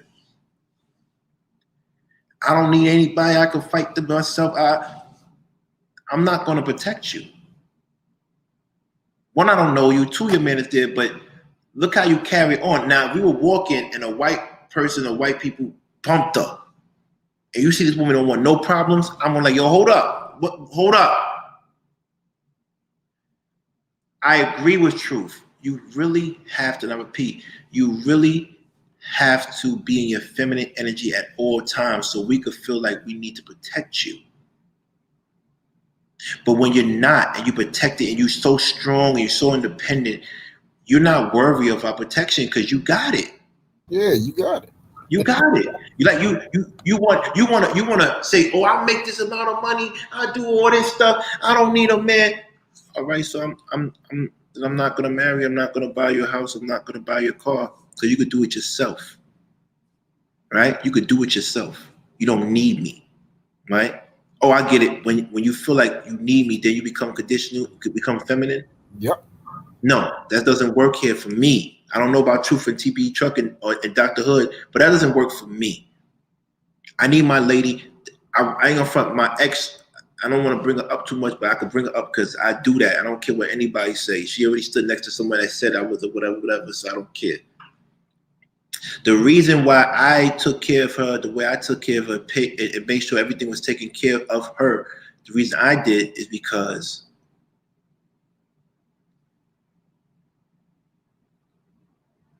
she was feminine when I met her. Like, I don't know what to do. Can you help me? Can you take, I don't know. I need to learn how to do this. So it made me step up to the role of leader. You need what? Right. Oh my God, I'm getting kicked out my place. I need a place. Okay, you can't afford this place. So you know what? I'm gonna come and help you. And I'm not this because I'm just giving us an example. I don't want any problems. But I'm answering the questions that you said earlier. I don't care if it is a problem. How about that? But I'm giving an example. And that goes for any woman I dealt with. Any woman I dealt with that got the best of me was because they allowed me to be a man. Any woman that got the best of me that was worthy allowed me to be a man. Yeah, and what happens is Jada yesterday looked at Will, and this is your time to show me what type of man you are. See, the thing is, Jada is the type of person, and we have a lot of women like this, will give you an object. Mm-hmm. And when you use that object, she's going to say, I didn't tell you to use it. I just gave it to you. That look that she gave Will, like, what you going to do? Here's your time to show me what type of man you are. Because I'm helpless. I'm sick. I'm in a nice, beautiful gown, and I can't defend myself. How much you want to bet it's going to come out that she's going to say, I didn't tell him to go up with her and do that. I didn't tell him to do that. He did that on his own. But we all know what that look means. Yeah, we know what that looks mean. That looks mean, nigga, you better do something. That's what it is right there. A lot of women don't know about that. Like, that's what I'm saying. They don't know about that what you said, the apex level. You feel what I'm saying? Right. Allowing a man to be a man. That, like, when that's the femininity I'm talking about. When they be like, baby, can you help me? Can you do this for me? Can you like yeah, allow the man, go get that for me, baby. Like, yeah, I'm going to do that. See, that's the problem. Y'all got in this mode where now y'all trying to be the man and do everything. Right. Allow the man to be the man, and he's going to either going to cower or he's going to rise to the occasion. He's going to turn into Superman. He's going to listen. Let me tell you something, men. Be careful. A woman's not worthy of my protection or anything for me if she's half-hearted, meaning that sometimes she lets me handle the situation, and other times she does it when it's convenient for her. No, a woman's not going to do that. I want my woman, if she's in her feminine energy and someone's screaming at her when I'm not around, she's like, oh my God, I can't take it. I want to act the same way when she's around me. Oh my God, I can't take it. But when you out there acting crazy, and then when I come around, you act feminine, I'm not protecting you. Because that's not you pretending. You're pretending, and that's not cool. That's even not go to the mall. Like even a couple of girls, I went to the mall. Went to the mall with them with their girl. They was like, "Yo, we going to the mall." I was like, "All right, that's dope. I'm about to go in there get some J's real quick, get a couple 9.5s." But while I'm in there, I'm watching how she move and talk with her girls. If she all loud, if she out of place, or she keeping herself, kept. How she walking, how she case the room and everything like that. How she sit down on a bench. All these type of things display femininity. How she eats. All these type of things. It's just when you know women. You know when you have authentic women, and then you know when you got these ratchet little muppets. You feel what I'm saying? Yo, Shay, I didn't know you was Pisces. Me? No. Huh? No, I'm not. Oh, okay. I'm just very familiar with Pisces. Yeah, I'm Pisces, man. But like I was saying, like at the end of the day, I want to keep it real with everybody. You made some good points. You said jungle thugs. How do you feel about women who? What makes a woman worthy of your protection, Shay? Yeah, that's like we guys. We know ourselves. Like if a woman has to ask for protection, it's usually she's doing something wrong. If there are guys around, because like there's just I from what I especially from what I've seen on the internet, like with recent events, like guys are it's like we have that internal mechanism to protect things that we value. So of course that extends to women. So if a woman is being attacked or anything, we would naturally want to. And of course, it's regardless of race. It's almost like if we see a kid being attacked, Yes. the man's mess that protective thing, because I think that it goes with the territorial thing as well. Like we want to protect our households, our environments, because we're managers naturally. So if a woman is showing like aggressive traits, the man would see that as another competitive entity in the environment. So, but I don't know if the women in these spaces like understand that. Mm. So Listen, I'm Exactly, Shay. My man came up here dropping a bomb. a bomb. I appreciate If a woman has to ask for protection, then she doesn't deserve it. Because if you are in that man's life, like TB said, he's familiar with you and your energy and your personality, your aura. And if you have been showing him honor and loyalty, like Truth has said, then he knows when you need to be protected. He knows when he needs to step in. He knows when he needs to go out the window. And that's the number one thing. Like, if you are, that masculine energy is not for me, right? That masculine energy is because you didn't probably have a daddy at home that you felt that could protect you. Or you didn't feel your brothers were tough enough. Or the men you chose in life weren't the good men that you thought you deserved. But you're not going to do that to me. You got to let me know what's going on with who I'm dealing with. And you're not going to talk to me any which way and then expect me to protect you outside. That's what you're not going to do. You could tell by the way these women conduct themselves, nobody's going to jump out the window for them. Anna, Licia, look how you talk to men in general. Who's going to jump out the window for you? This is what I'm talking about. When a woman doesn't go to her first line of defense, which is her husband, I'm not trying to disrespect their marriage. I don't want anybody smacking me. I don't want to be like Chris Rock. Because I'm not Chris Rock. You go to your husband. When you don't go to your husband for protection, then that tells me something. That tells me a lot. Because your husband's gonna tell you, baby, why you around those people? You know what type of man I am. Why would you be around those people? Do you want me to get in trouble? Do you want me to get in trouble? You feel me?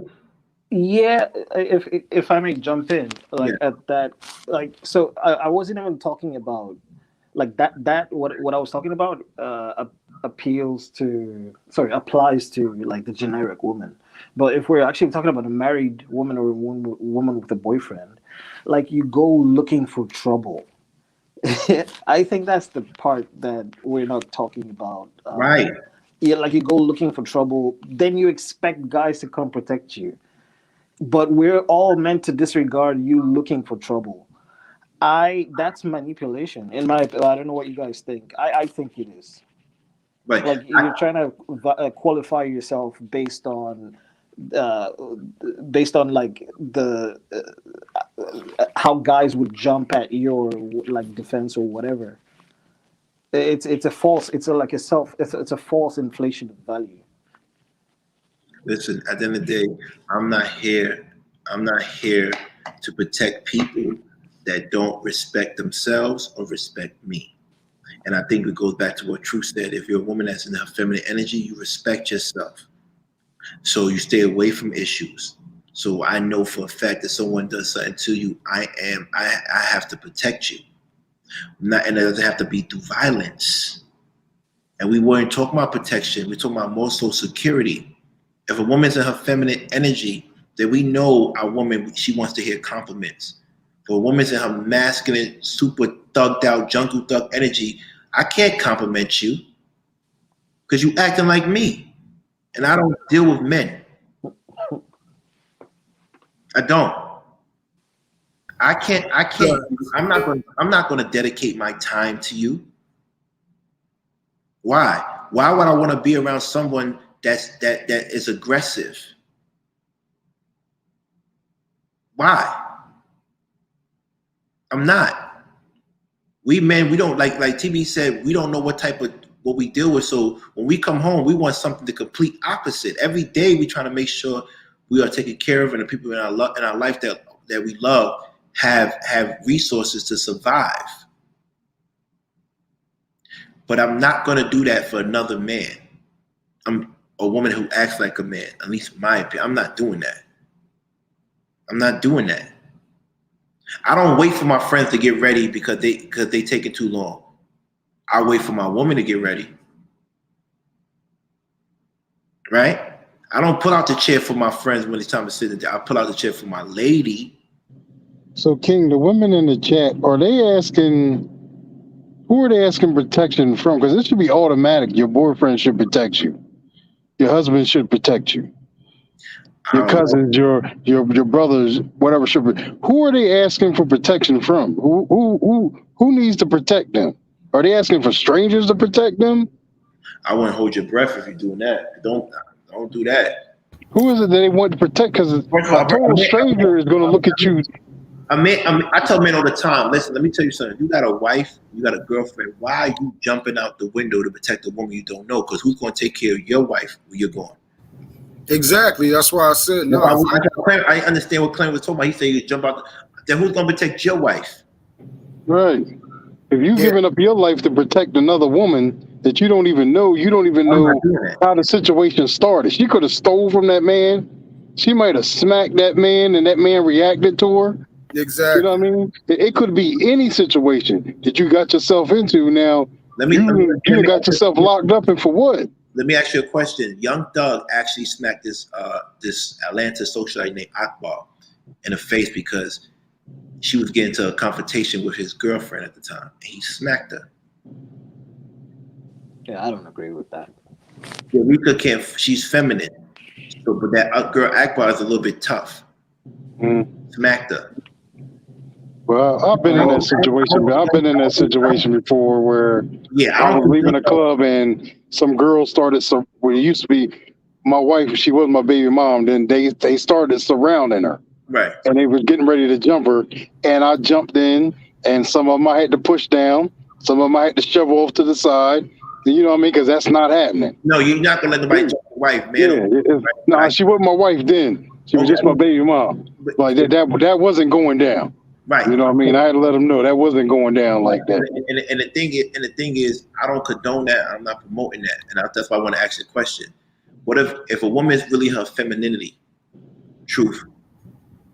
A woman, and you said that yesterday. Remember the question you said? Your woman got to do what she got to do to protect your name.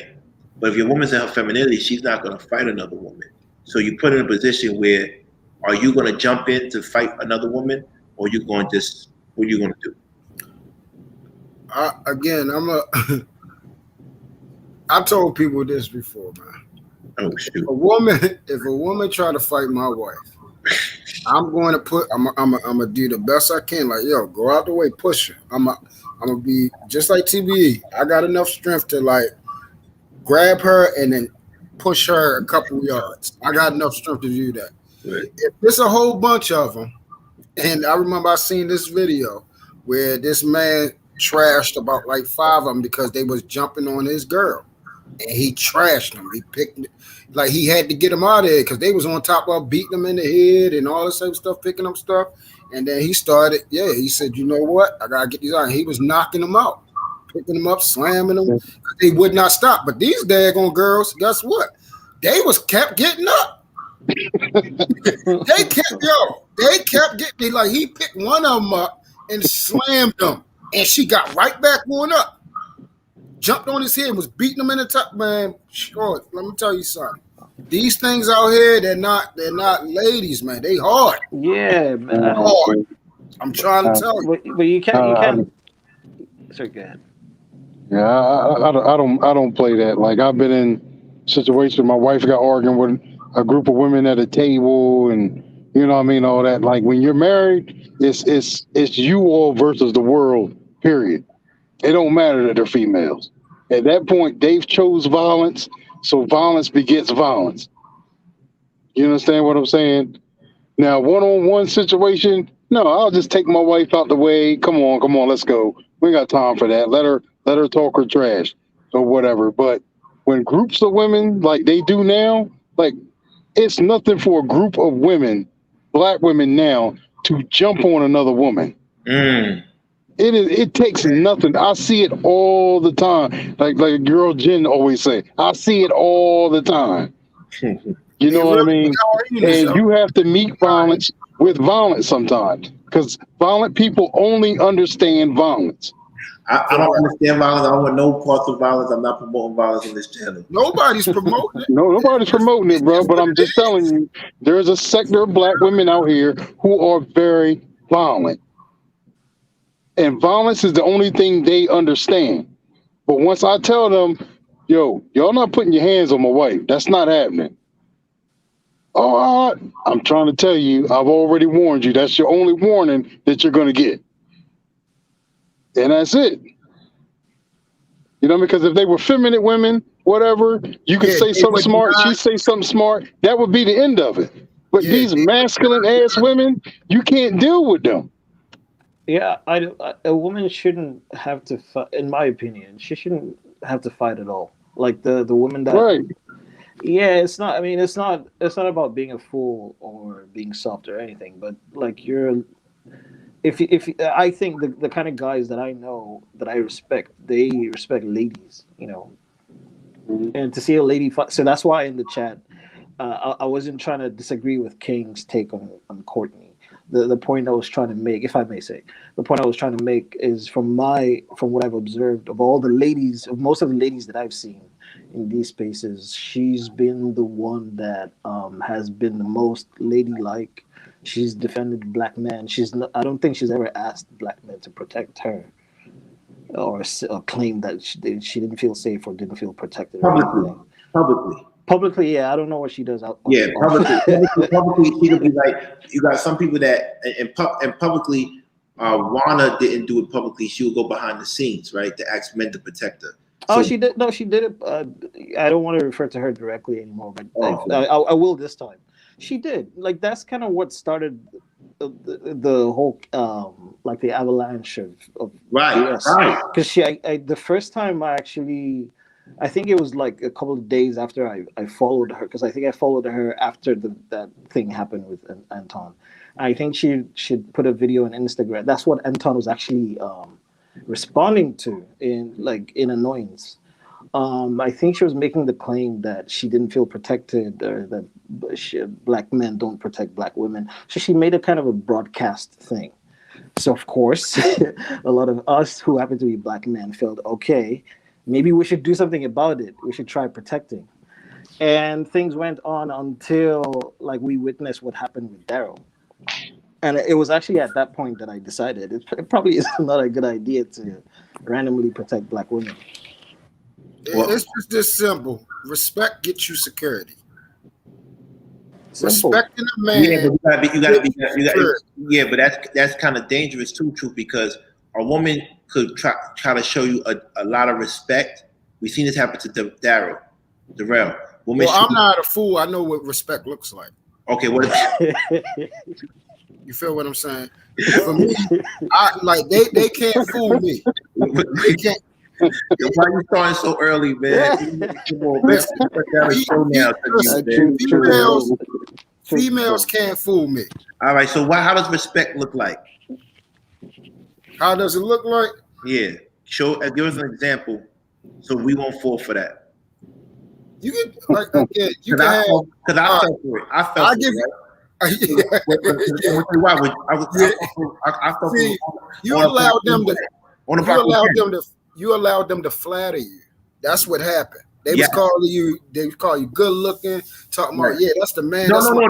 They said I'm ugly. Remember, they said I'm ugly. No, before that.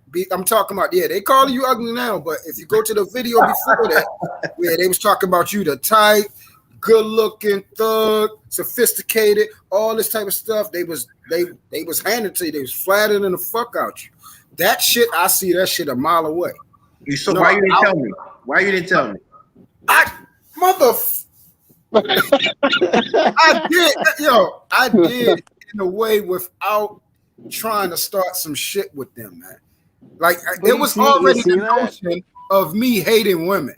But I used to do it in subtle ways. I used to say, such and such, da da da. This type of woman is da da da da da and da da da. I used to say it all the time. They're not going to talk da da da. And that's why people got the notion that I hate women. No, I love women. I don't think I hate women. I hate them things. I don't appreciate them things. Whatever them things is. Them Jezebels, them ratchet hyenas, I don't want no parts of them. Like that's the thing, man. Like I love women. I love feminine women. Those are my babies right there. Yeah, like any decent man loves. Any decent man loves you're cool. You're not aggressive. Like I'm not thinking of hiring you as my security guard. Like that's not. I don't want to marry my security guard. But like you can't even tell. Like we can all see how these women behave, but you can't. If you tell them, hey, like you're behaving like. Your behavior is bad. They make it into a you hate women thing, or they get really aggressive on you. But we can see the difference, Like so, as of now, I think people like Courtney they're fair comparisons to these women. I don't know, apart from whatever allegations may have been floating around. I don't think anyone can question her femininity, or like as a quality woman. But compared to what who are you talking about? Courtney. Oh shit. Yeah. So I was just because E Black. I mean, not E. Sorry, not E Black. Truth says otherwise. I have some chat when he says this is what Jezebels do. I don't know if he was talking. I don't know. That's what I'm talking about. See, y'all so confused by a cute face, man, and that's what I'm saying. That's what he said. Yeah, but so face, a soft voice, that stuff don't mean nothing. I told you it's about femininity is consistent. They can't come out of it, man. They can't come out of it. They don't act a certain way. They don't like when people have a certain type of attitude towards men in any type of capacity. It always shows their face. Yeah, it's Alicia could not hide her disdain for men. She couldn't hide it, and you could hear it in her voice. The shit that she would say. Jen, very disrespectful, very masculine. These type of women, these type of women, women with femininity, they love authentic men, and most of the women that you'll talk to on here, the ones that love authentic men, they already have husbands. And you'll notice I don't have a problem with married women because you know what? They have a man at home. They know how I speak. They know how I carry myself. They know how I'm consistent. They know that I give it straight no face. They don't have a problem with that because their men carry the household like that. They move like that. I have no problem with no married women because I'm the same type of man that they got at home. No, but They we real, actual, authentic men, man. yeah, but that's why I'm making the comparisons because they're like the subjects that King's brought up. So like for reference to compare like these ones just for the sake of I get his point. okay. I get the point, Shay. I definitely get your point because and I'm not a hater. I'm going to be honest with you. I'm going to be honest with you. If you talk about all the girls that we're talking about, all the ladies, Coleman has been the most feminine. Coleman has been the most publicly feminine person, right? Who? What? Huh? Sorry, who? Yeah, if that's the batch we got to choose from, okay, yeah, I agree with you. If that's the batch we got to choose for you, that's not a good tag on batch. Right. Shit. Right. She's the tallest midget. Huh? She's the tallest midget. Wait. No. He's the tallest midget. You want to be honest about everything, so let's be honest about that. But you know, at the end of the day, I don't want to talk bad about them. I got respect for none of them. But at the end of the day, there's a lot. Look, the first time You about to get me in trouble again, and I'm just making a simple thing, yo. It's just what it is. Truth has seen a lot of this because we all know what we're looking for, and like when it comes because I love women's energy, but like if we're gonna talk about if so because some of us have the goal of trying to augment the value of Black people in general. So we're gonna look at the men, we're gonna look at the women. I'm particularly interested in the women because women are awesome. But like we can see differences. We can see there's the qualitative differences. And like Truth. I don't know about TBE, but Truth has seen some of the stuff I've seen. When I saw people like L. Nixon get attacked, that's like I said before. Like that's when I exactly. Yeah, it's like okay, he's all ill. That's my guy. He's all man. That nigga's all man. He's serious. Like he's dope, yo. Like that's one of them guys that like you can stand next to. And y'all can get work done out on the street. Y'all can get work done in the office. Y'all can get work done anywhere. You feel what I'm saying? Oh, Nixon, that dude, yo. And they was still disrespecting him. That's what I'm saying. Hold on. Let me give some pushback to Truth. I gotta get you because Truth. I'm only giving pushback to Truth because he was 100% right. I got fooled by Charm, but you got fooled by Chef. How about that? How about who? You got fooled by Chef. How about that? Why you got? I got fooled by all the. I got fooled by 3 or 4 chicks. You right. I do that. But how did you get fooled by Chef? I'm just joking. You got it. You won. Yeah, because it's by how you respond to it. Like I think a general measure of quality, one of the general measures of quality is how you respond to pressure, right? So if you induce pressure in whatever form and your femininity switches based on pressure, you're not really feminine. Like you've got a lot of shit going on. Right. So let's give a commercial break, and we're going to talk about something that happened today on Brother Clarence channel today. Today was one of the first days ever that you will ever see me on a panel with 2 individuals I don't ever want to even play with like that. One, I will never mention his name ever again because he said certain things he can't take back, and I just want to stay. I just want to be cool because I'm on probation. I want to get off probation. I want to live my beautiful life. The other person, Chef, who used to be on this channel, came on Brother Clarence. So get in the room. It's gonna be real spicy right now. He came on, and Chris, you don't have to come up if you don't want to, but you could definitely respond if I'm lying or not. He came on the Brother Clarence channel, and they were talking about Will Smith and how Hollywood don't respect the Black man. They don't care if we hit each other, beat each other up, hurt each other. This man took the time out. A situation that's a week old. The only person that's still bringing shit up is me, actually. The only person that brings shit up overtly. Period. Bottom line is this. And GK, we see what you're saying. We're gonna let you speak on it because at the end of the day, we don't censor people over here, and we don't really take people that don't have that have their initials and their avatar seriously, because you don't want to stand on what you're saying. So go ahead and continue. But this man who says he's beyond reproach, shout out to Poppy. He went on stage and says, Rico. Mind you, they're not even talking about the issue them two had. Rico, you got the nerve to say what you said, but look at the way you carried yourself. You talked about me, you called me bitch made, and now you're trying to say something totally different. And what type of example are you to the kids? That's what Chef said on Brother Clarence show. To me, when men are having a conversation, a solution-based conversation, then you shouldn't bring things from the past or try to question someone's character. Like Truth always says, let's stick to the question at hand. This is what we're talking about. This is what we are talking about. Why are we talking about something that happened a week ago when you had ample time to address it?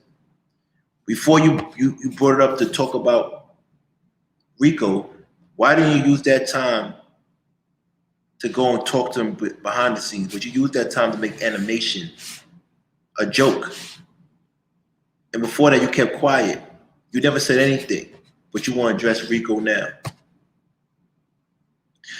This is what I'm trying to say.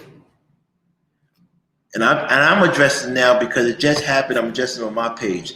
I'm never going to go on someone's page and bring my situation up unless they ask me. Because it's not about me. It's that man's page, that man's channel. Leave it alone. Everybody's quiet. You see Reading Ernest don't make no videos no more. He's good. He got what he wanted. Y'all fell for it. He needed this thing to get his subscribers up, and now he's up now. Let him be. Let's see how he gets busy. Everybody got what they wanted. So don't bring it up. The only person that didn't get what they wanted was you, Chef. You're still struggling. With all the behind the scenes things you said, you told people to say, you trying to insinuate, and you had this man do a dummy mission to embarrass me, you're still struggling. But I give you props though, because you're not trying to buy subscribers. Yes, your name is in my mouth because I don't like you. Anybody I don't like, your name will be in my mouth and I will be talking about you in a comic way. No threats, no violence, because we already know how y'all play. What y'all do is y'all act tough and then y'all go behind the scenes and try to make sure that I have my hands behind my back. And it's cool. But I want to say this again. This is not about violence. I'm not threatening y'all. I'm exposing y'all. Every single one of y'all need to get exposed. Because I'm the only one that's been honest. Every time. Why I don't support Courtney?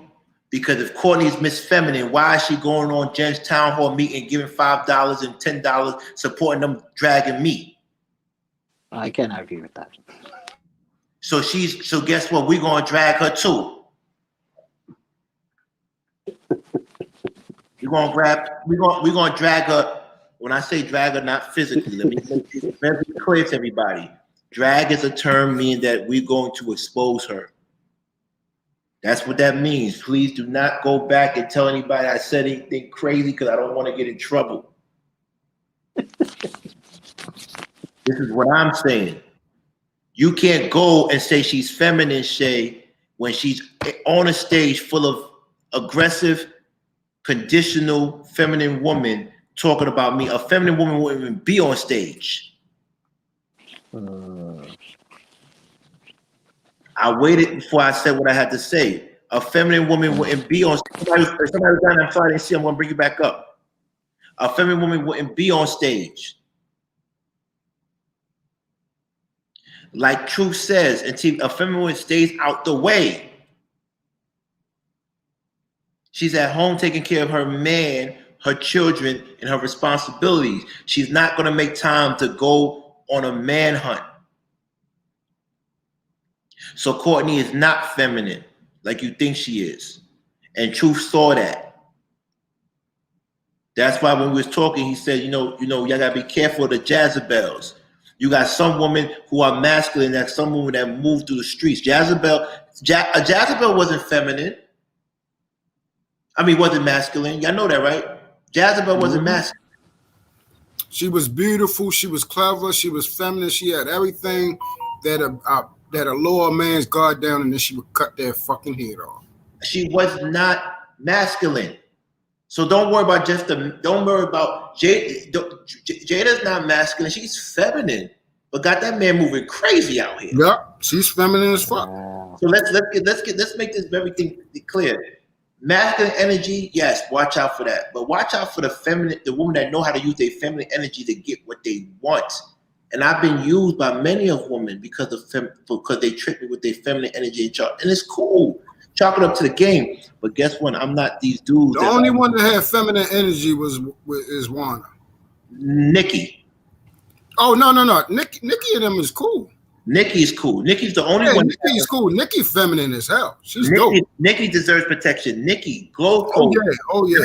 Everybody else is either too masculine or a Jezebel. And I said it.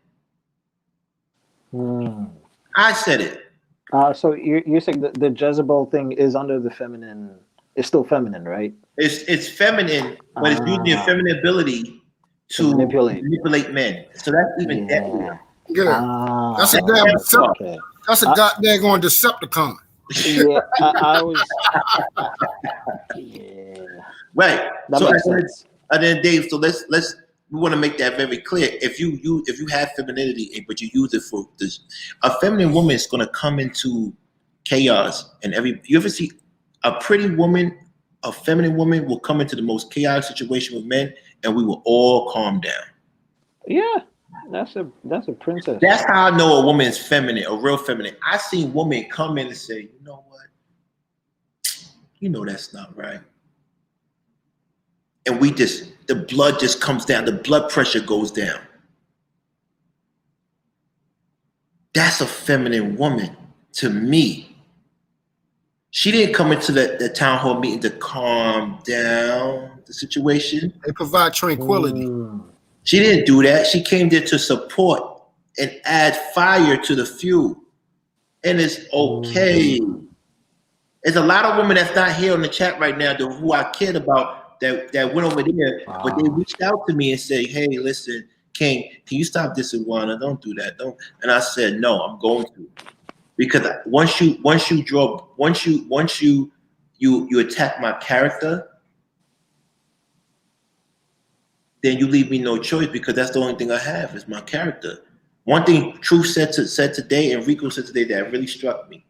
A lot of men said, "Man, Chris didn't want to lose his sponsors, man, so he took that." And Will had to apologize because he didn't want to lose the sponsor. And then I swear to you, Truth said, "Y'all guys would do anything for money." Yeah, motherfuckers is crazy, bro. I'm not doing anything for money. There's certain things that I don't care how much money is involved. And you're not gonna talk about my character and lie about it. That's what you're not gonna do. And you're not gonna stand next to anybody that talks about my character when I was there for you. We all know I play videos left and right about who said I was handsome, who said I was the only person they could be. Cool. I don't know what happened from then to then that you would hate me like that, but it's cool. But what you're not gonna do is lie. And I'm gonna talk about it every time I get a chance, because you could say you don't think about it, you don't care, but you do. Why? Because I fight lies with the truth. So here's a couple of truths that actually, that no matter of fact, there's facts, truth, and opinions. We're going to deal with facts. Fact is, you never were a successful actress, and you will never be. Period. Now do a show about that. Prove me wrong about that. Fact, you cheated on your husband and I exposed you because I got tired of you saying that I was a liar. I'm waiting for somebody to say it's not a fact. Fact. Annalisa, you know, and I know at the end of the day, me and you, but I cut you off because I didn't like the way you were talking to black men. And Lisa, I thought you were attractive. I don't care what they say. You look like Bauer. I thought you were attractive. I still think you're attractive, but no one will ever deal with someone like you. Man, that's the essence of Jezebel right there. And nobody will ever deal with replica. Nobody will ever deal with you because no one's going to take that from you. See, I'm not these corny people that say, "Oh, you're not attractive because I hate you." No, I said Jen was attractive, even though she does look like that Spanish detective on New York Undercover, but she is attractive to me. Y'all true. Y'all she's attractive to me. Guys, you know what? I ain't messing with y'all no more. So I said that. You feel me? I'm not going to take that back, but everybody knows my taste is different. Oh man, King. Huh? Yo, because I saw, like, we saw your ex, and it was like, okay. No, I wish I could put a picture. I wish I could put a picture right now. She looked better when she was with me. Wow. And I'm not trying to diss her. I'm not trying to diss her. She was spectacular. Tan. She was tan. She's Colombian, Puerto Rican. But she's still pretty in her own right. But when she was with me, she looked better. I'm not going to play her. See, you can be beautiful on the outside, but when your insides is that ugly, and she's still a cutie pie. We're not going to take that. Like when you mean like that, and she has an amazing body. Like, so we're not going to take that from her. Who wants to be around somebody mean? Like, right. Well, nobody wants to be around. I don't want to be around nobody that's mean. Right. Remember, let's at the end of the day, we don't want to be around anybody that's mean. It doesn't make sense. Like, you feel like we owe you something. Like, I want to be real with y'all. A lot of these people are scrambling. This is their last chance to make it. And it's cool. But leave my integrity and my brand out your mouth. As for, they need ladies. So I would never do anything physical. And men, I won't do anything physical either. But let's be the truth. I dare one of them to tell me the truth. The only truth that everybody ever says is that he tried to kick it to me. Yes, if I think you're pretty, I'm going to try to step to you. There's nothing wrong with that. I am. And if you feel uncomfortable, why are you dealing with me? This is what Truth was trying to say. And this is what Rico tried to say. They used you for subs, and when they felt they didn't need you anymore, they bounced. That's what they said. And it's the truth. I'm not afraid to tell you when I got used. But guess what? We all know, and I know, that no matter what you do or say, you will not make it in the world that you want to make it in. Imagine some guys try to beat them up, and you was the guy that came out and protected them. And then all of a sudden, when they saw you on the train another day, people asked, hey, he's speaking to you guys, he waving. Oh no, we don't know him. That's basically that's what they did to you. We don't know him. They can say whatever they want to say, but at the end of the day, we don't know him. Here's the truth. The truth of the matter is, I brought up a video last time that said the King effect. I brought a video that proved that I did the monetization party. I brought up videos that people said I'm handsome, I'm this, and that. So either you were lying or you in your feelings. I don't know which one it is, but you're not worthy of my protection. Let's bring it back to circle. None of them were worthy of my protection because one thing they didn't do, they didn't respect me. That's very shit, yo. That video that you showed, where she up there was giving you all them compliments. I want people to pay attention to this stuff. Because no, seriously, like she really bragged about, bragged about him. Truth. And then came out and said all this bad stuff like that. Yeah, like that's scary. Yo. Like you gonna you gonna try to basically boost my morale, my ego, try to lift me up just to tear me down like that. Like, dang. Well, yeah. Like, what the hell did I do? If you're in the Like, acting, that's some scary stuff. Like, that's No, but that's what if you're in happened. the acting business, That's what so- happened. She told that guy she was a stalker, and then she's doing work. That's what this is. I don't know. Maybe it's a New York Puerto Rican thing. That's scary. No, it's just BS. But It's just she's BS not from New people. York. She's not from New York because she doesn't come back. I don't know if she can, but because I could come back to my hood, and the thing is, we own the hood. We make sure everybody eats in the hood legally because we give scholarships out in the hood. We give housing. We give jobs. That's why I said when I own my hood. And don't say from daddy, because my daddy's he's old and he hasn't been physically well. So who you think is running the show, knucklehead? At the end of the day, when it comes down to, I want to make it very clear to everybody. Hey, King, I got a green light. I'm out, man. All right. I love y'all, brothers. Y'all take it easy, bro. Love you too. All man. right, baby. Thank you. Cheers, man. Have a good evening.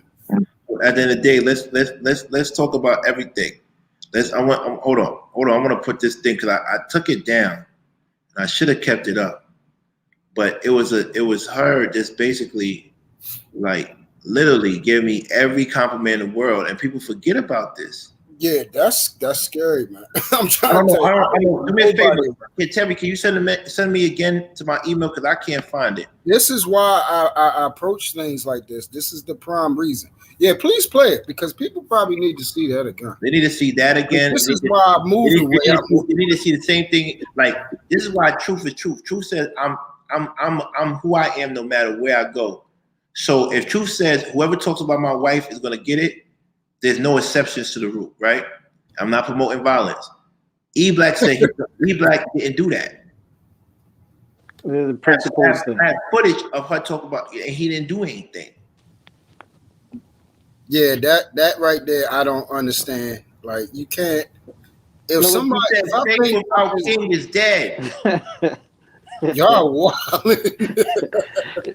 But that's the thing about principles. Like. But yeah, I don't know how you. Said. I don't know how you have respective persons when somebody disrespects something that you care about. If it's man or woman, I can't be cool with somebody if I'm not cool. If I'm not cool with King, that he disrespected my wife, then I'm not going to be cool with somebody that was with him that was on the same show. No, it means she elegantly. No, it actually elegantly disrespected them. Disrespect. Like this wasn't raw and this wasn't ignorant and like out of place like how Daryl and King did. She elegantly. How was it ignorant out of place? I never. What I mean by is she did it in a tactful, like it's worse. In other words, bro, it's a lot worse when you do something like cool. I thought it was very direct. I thought it was very direct. She says if his. No, that's what I'm saying. When it's cool, calm, and collective, and direct, and explanatory, and she basically tried to make it seem like what she was saying is a good thing because she explained it a certain type of way, like basically to cover up deviousness inside of intelligence. That's basically what it did. She said what she said. She said, "Yo, check this out." Yeah. So. No, not that one. I don't think it's scary. And then they came together. But look, I got in trouble. And guess what? Terry, I never said a daggone thing about his wife. Not even remotely close. And everybody hate me just because I'm over here.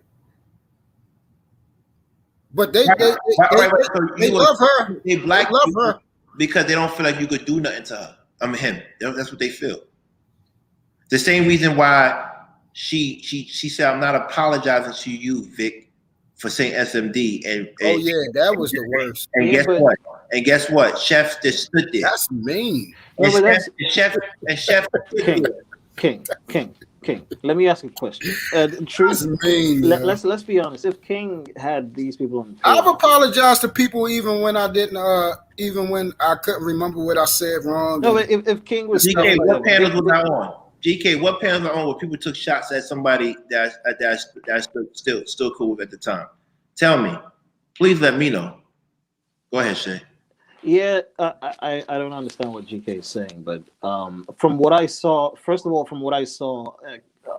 of what actually happened that set off the whole thing, I would have said the exact same thing the king did say. Okay, someone's attacking someone you care about. If you don't like what's happening, go sort it out with the person, but not on my time and not on my show. And it's not you're not gonna tell me what to do on my show. But aside that, what it looks like to me is these people are incentivized. Like if King was paying them or something, I don't think they would attack King.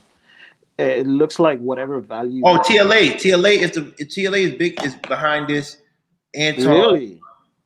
um, And please, the TLA really? That would be very disappointing. right. Really, you think he is? But ladies, if y'all want protection from a man, make sure you embrace your femininity, dwell in it, love being a woman, and he will automatically turn from Clark Kent to Superman. It's just like Shay said it. It's innately in us to protect a woman that wants protection. A woman that wants security, we're going to These women don't respect us. These women, and I say these women, I don't mean all women. There's a lot of women that don't really like men. They have to deal with us. If they didn't have to deal with us, they wouldn't deal with us. Look at the people that you listen to. You have a 50-year-old, 60-year-old person telling you that if I get money, I could just get men, gorgeous men, and just be gorgeous men. I don't need to be married. Like, come on, you're thinking like a dude. That's how men think. That's how men think.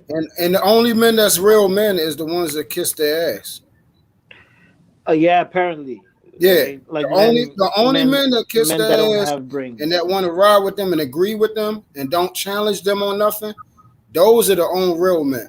So let's get this straight. Real men allows you to do whatever the hell you want, speak how you want to speak, move how you want to move, talk over them, tell them how they supposed to move, and you have to basically shut the hell up and move how they want you to move. Well, you know what? If you have no value, yeah. At the end of the day, we're not angels either. We're not perfect either, right? We all have to grow. And one thing I realized, we're all trying to grow. But what I want to do is that, can we grow in the truth and love? Can we grow in the truth and love? Can we grow? Can we grow? Yes. If you're talking about, because I think it would bother me immensely as well if these people are, or if the set of people are spreading false stuff about you, but the truth doesn't matter to them, in my opinion. Like, I think what matters is that you're like, whatever value you may have gets diminished as much as possible. Listen, we cannot expect a man to idolize Emma Rose. See, y'all tripping again. No, but this is what I'm saying. This is what I'm saying. I had a whole show on Christmas about. Oh, it was a Christmas. I had a whole show on Christmas about this man, and he showed his true colors. Because how are you going to tell me you love your wife, you protect her, but she's not your ideal woman? I know daggone well Jada Pinkett tell better. Yo, I'm gonna be honest with you. So my biggest fear is to marry someone that I don't think is the baddest. Hold like on, an equilibrium choice, yeah. Huh? No, that's born. Truth is never fake. What's born? What's born? Right. At the end of the day, let me tell you. Talk about what's born. Right. At the end of the day, we all here. We love talking to women. We love to, but we don't want to come to women and be arguing. That's not cool.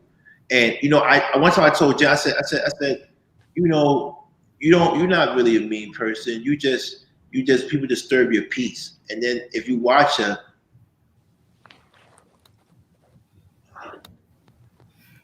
Oh yeah, good. That's because you're a real woman, Ty. She said she don't want no yes man. You shouldn't. Right. You should want a man with provision that had leadership. That's trying to, like, they already know their move. Yeah, and but they like, look, you gonna ride? You coming with? You coming with or not? That's all they want to know. But like to what King said earlier on, and I love what he said. Like the effect that like women that have that aura of bringing peace to a society, a community. That's been my main criticism towards women. But I think the way that they've been taking what I've been saying has been sort of like the opposite. So like when I say, hey, women, you're not, to a lot of the women, but like I think that if there are major issues within, let's say, the Black community, the first people I would look at would be the women. But that's just me, and I think that has to do with like my own background, based on the power that women have to bring that calm and harmony, and like if there's fire, if a man is bringing fire, a real I don't want to say a real woman, but like a virtuous woman, the type that get protected without question. They know how to bring that peace. They know how to calm the man down with whatever magic they have. So I don't know that I haven't seen that many, and like the modern day, the so-called modern woman. I don't see many of them around. I don't know, man. I want to say I thank y'all for this conversation today. I'm gonna watch the rest of Bridgerton. You actually know Terry, Yeah, I'm Terry, gonna jump right? off. Konversations? Yeah, no, that's my lady. Yeah, see, and this is what I was trying to tell people. I'm about to show you how I can recognize that she's an authentic woman and feminine. When I spoke with the, I forgot who show she came on, because remember she was over there with Chef, and she wanted to talk to me about the reason why I didn't rock over there no more. When when he had said that crazy stuff, and I was like, no, I can't deal with it anymore. So she came over there and she wanted to talk to me, like, why don't you think you should be to try to do it this way and that way? And never once was she argumentative. Right. She listened. Right. She had calm conversation. She was respectful. I didn't even get a hint of disrespect, a hint of anything where she was trying to condescend, trying to overtalk. I felt pure respect, honor, consideration. She was listening, and she understood. Like it was beautiful. She has never disrespected me. We have disagreed on things. Never once disrespected me. That's the thing. She can't. She's gonna always remain like that. Well, she doesn't disrespect you. But I can say one thing: at the end of the day, when it's all said and done, she always kind of calls peace, and that's why I never understood why Jen would say such things, E Black would say such things when she always came in peace, right? Yeah, so, she's beautiful. She's beautiful. Yeah, so inside and out. Yeah, that's it. But we know how you feel about exotic women, so we just don't want to go there. Listen, at the end of the day, you know what, yo? I'm not playing with you. That's why I understand why you had issues with square bitches say, because y'all both like the same type of woman. That's crazy. Yo, please don't bring him up, because that's the problem. Daryl, the one that did this the other day, Daryl brought him up and he thought I said something. I'm not bringing this man's name up. No, you're not bringing him up. I'm saying me. No, don't even come.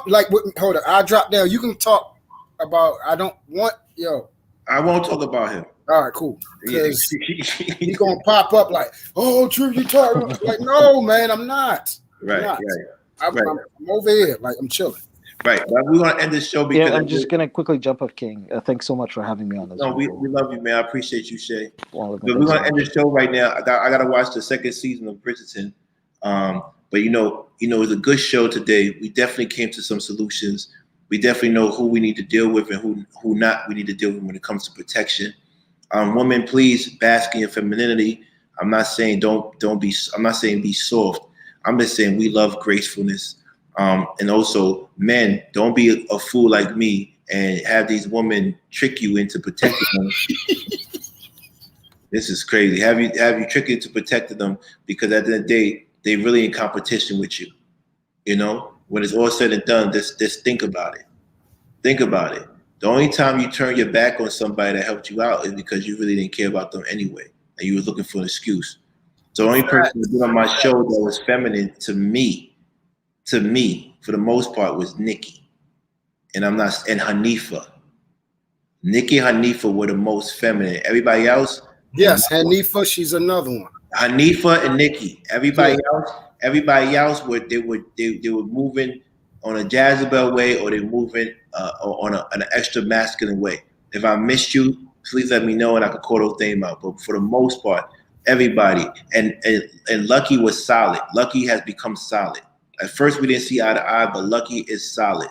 Other than that, like I said, Hanifa and Nikki, to me, were the people that were the most feminine of all. Everybody they're beautiful. They're beautiful. Yeah, everybody else, I don't know. If I didn't say their names, you think I should say their names? There's a reason why I ain't saying their names.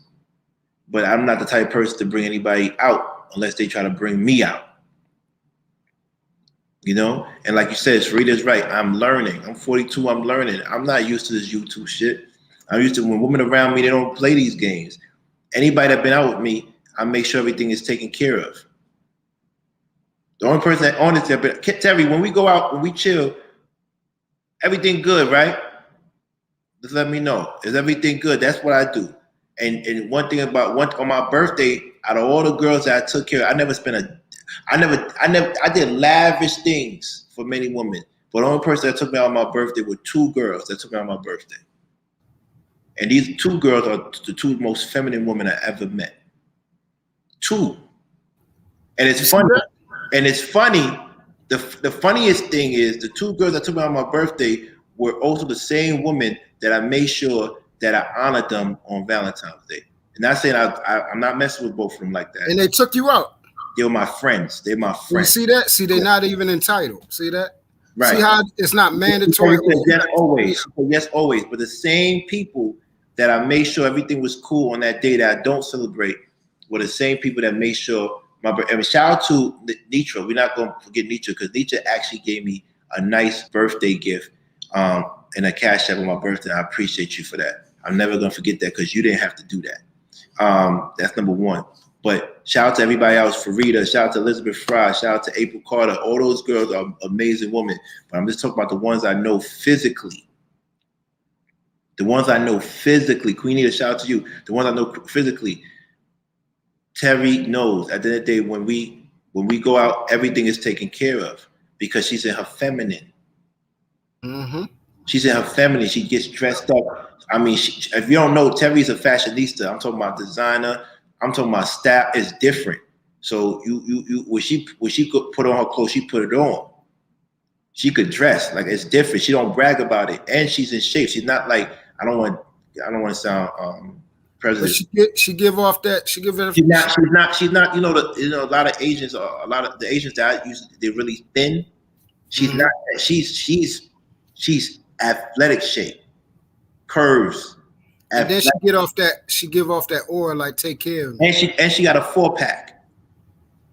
And she's, you know what I mean? She's an older woman. She got a 4-pack. So it's like, you know, and when she had a child, so you got to give her props. A lot of women, you know what I mean? It's whatever. But at the end of the day, you got to be careful with these women out here. You got to be careful. And the other girl that took me out on my birthday, she's actually a beautiful woman. And you know what? She's feminine and she's going to meet someone that's going to give her the world because her energy is calm. And make sure you don't confuse beauty with femininity, though. You can. That's the main thing. Just because they look good and smell good and all that type of stuff, that don't mean feminine. That means they're kept. That means they know that they girls, they're clean. That's it. That has nothing to do with femininity. That's sensuality, that's sassiness, but that ain't femininity. When it's an aura they give off like take care of me. Listen, they don't let these women. You test a woman. One thing about you test you. A woman's gonna make sure you're okay. A woman's gonna make sure you're okay, and a woman's gonna be there for you when you need her, and she's not gonna ask you for anything, because you know what? If you really there for her, you're gonna make sure she's good, and a woman's gonna change your life and make you feel better, and also make you reevaluate things. There's certain women I now that I talk to. Before I was cool just having M's, but the woman I'm dealing with now, I can't play no more. I can't play no more. I gotta get 100 M's. I gotta get a Billy because I want that person to be taken care of. You understand what I'm saying? That's how I'm moving now. So certain women aspire certain things. Before I was happy running a company and owning a couple of properties. Now I want to develop because the type of woman I have, it's a lifestyle we gotta live. And that woman's not going to just sit there and watch, doodle her hands and watch me develop. She's going to say, I could go and bounce ideas with her and talk to her and we could build something big. And that woman's going to accept me for me. Yes, I like multiple women, but she's going to love me for me. She's not going to judge me. Like I'm not going to judge her. You're right, Farida, we do love beauty. That's me. That's a Pisces. That's our weakness. Mm-hmm. And they know it too. Right, they know that. They know it. They know that. So at the end of the day, it's cool. I love beauty, but cool. 50 Cent said it plain and simple. It was on Power. Yo, you want to hear something crazy? Forget Power. I used to work for 50. You know what he told me one time? We was at the behind BT, and I think Olivia was performing with. Gee, this is how old I am. Olivia was performing with Lloyd Banks. He pulled me to the side. A few times he pulled me to the side. He always said, "Oh, I like the way you dress," or he talked to me about something. A couple of times, he pulled me to the side. He said to me, "You got a lust demon." Yep. That's what he told me. I have a lust demon. My father, he told me that. He said, "I have a lust demon." Yep. He looked at me and said, "I have a lust demon." Some men are just in tune with who they are. And they could tell whether they're good, bad, or evil. Some men are too. He said, "You got a lust demon." Yep. So that always been my situation with women, lust. And thank God I've been blessed because God covered me because I'm out here doing what I do and a lot of chicks, but I ain't getting nobody pregnant. This is a fact. He told me that. Whether he remembers or not, he told me that. A lot of power. This is why I never been great, and I've always been around greats. Kanye said he liked the way I dress. John Monopoly's his manager. That was my mentor. I worked with him I worked with all these people, from whoever you think is great, I had encounters with. But I'm not great because right now, I'm saying right because it could so change, but it could change. It's because I haven't got over my demons of my lust. I have lust. So you need to remember this, then, and people out here need to remember this. And until I get a woman that completes me, I could never reach my zenith of greatness. Right. Exactly. See, I'm gonna tap back into it because that's actually important too, right there. But it's nothing worse than a bad B, and a bad B that knows she is bad. That's what 50 Cent said. Mm-hmm. It's nothing worse than excuse my French, nothing worse than a bad bitch and a bad bitch that knows she is bad. Mm-hmm. In other words, a woman that looks good and when she knows she's that, they know they can get their way with anything. They know they can get their way. They know they can sway you. They are what I call sirens. And that's why I didn't respect E Black, because remember he used that when I was running for office. He used the time when I was skinny and I was running for office, and he used a picture of 50 when he played that role when he had cancer. They don't understand 50's best friend was a civilian. He was a lawyer. His name was Al. And he died of cancer. That's why when he did that role, he had to get into cat. He did that role like you not realizing what you connected things to, but they just want to talk. A lot of times they want to just talk, and this is what I'm saying is cool, because the truth is everybody know the truth. Everybody knows the truth, and if they don't know the truth, they can play all they want, but they live in a lie. Most of the people I wouldn't talk to at all if I didn't meet them in this place. And those are people, they can't survive in my city.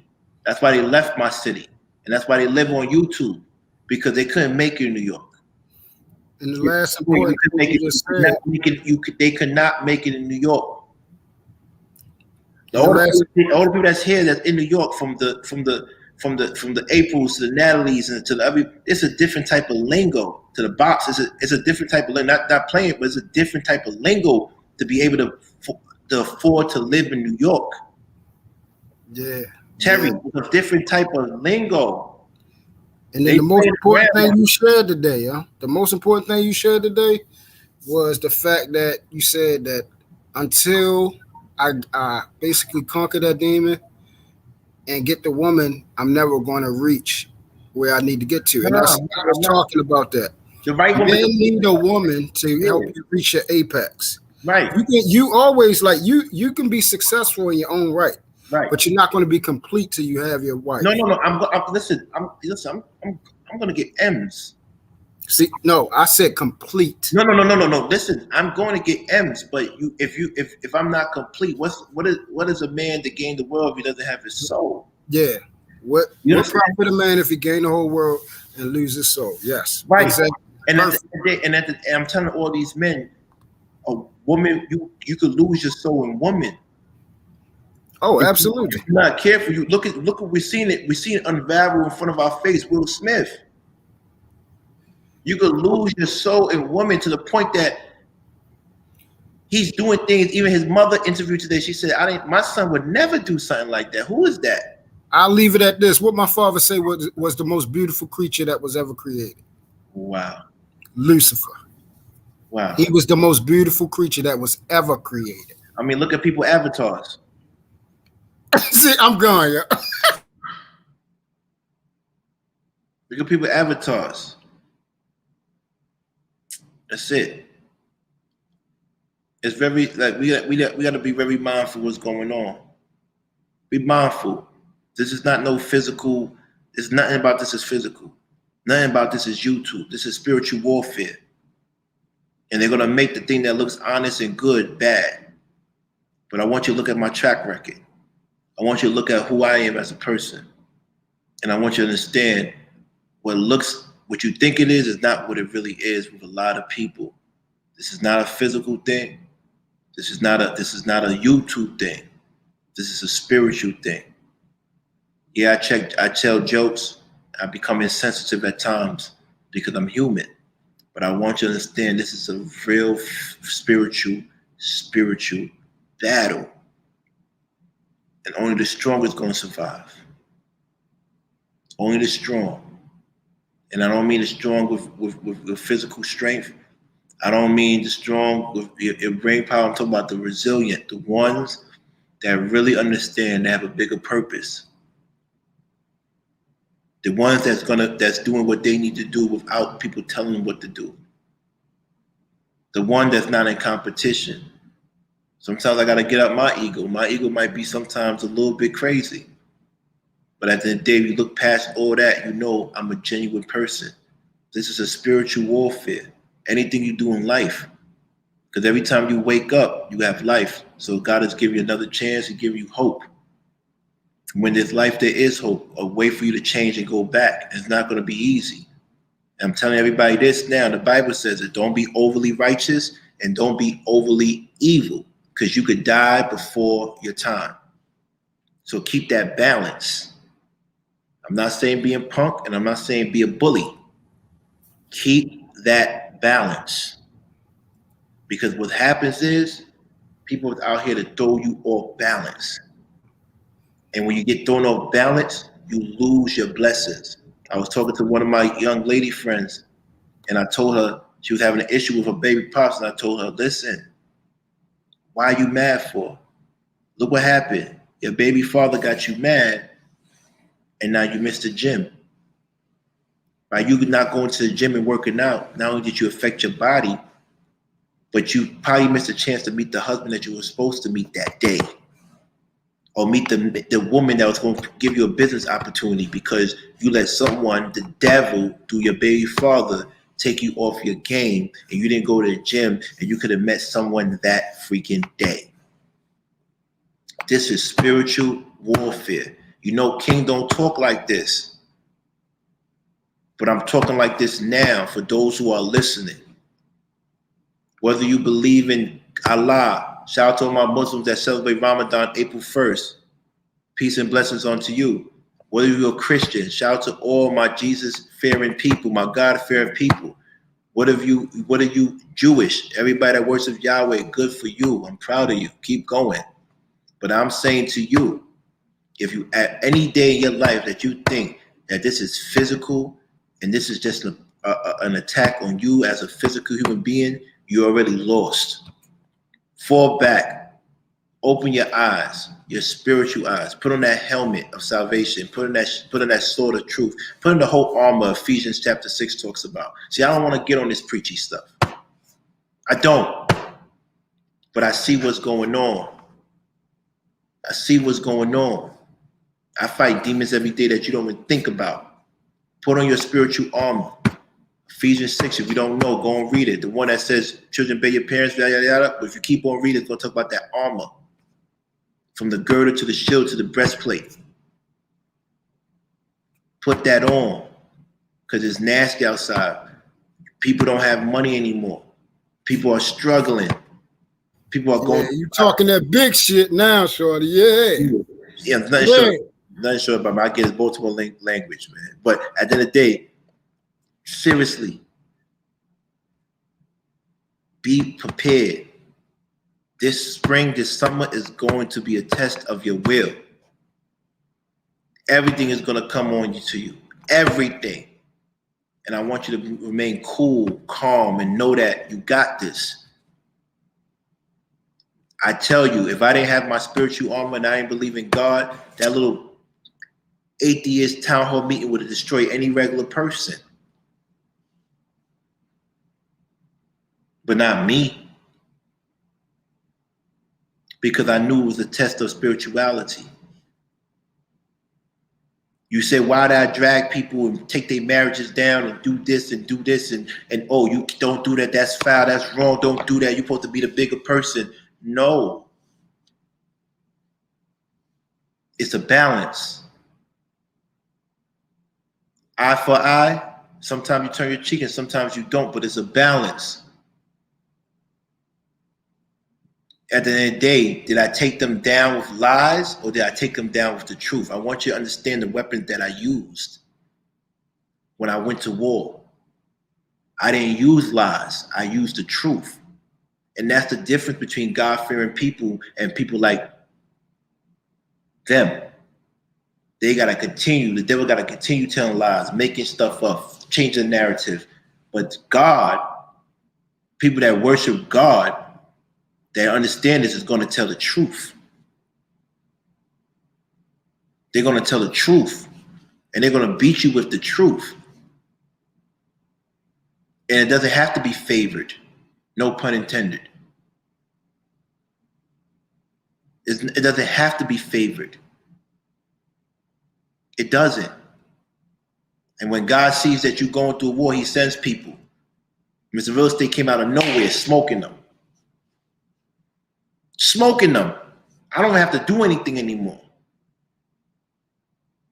I didn't go looking for information. That information came to me about everybody I talked about. It was the truth. I didn't make that up about Courtney. I didn't make that up about Juana. I didn't. All those clips I have, I didn't make it up. Y'all still want to follow people that's lying? Go ahead. Go ahead. But let me tell you something. This is how you know the devil works. And this is how you know you're in spiritual warfare. The devil don't come after you with people that you don't care about, don't know. The devil comes after you with people that you are close to.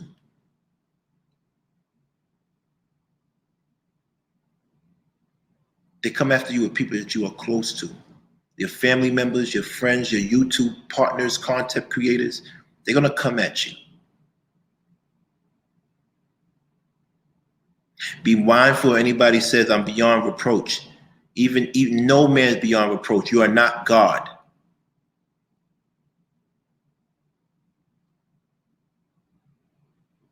But mindful of people that were able to give birth and still think they're an atheist. How are you a person that gave birth but still think you're an atheist?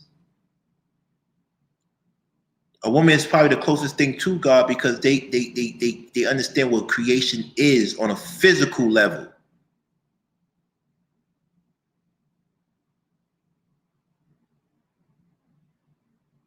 This is what I'm trying to talk about. If a woman can lie to her husband under the sanctuary of marriage, you don't think she's going to lie to you?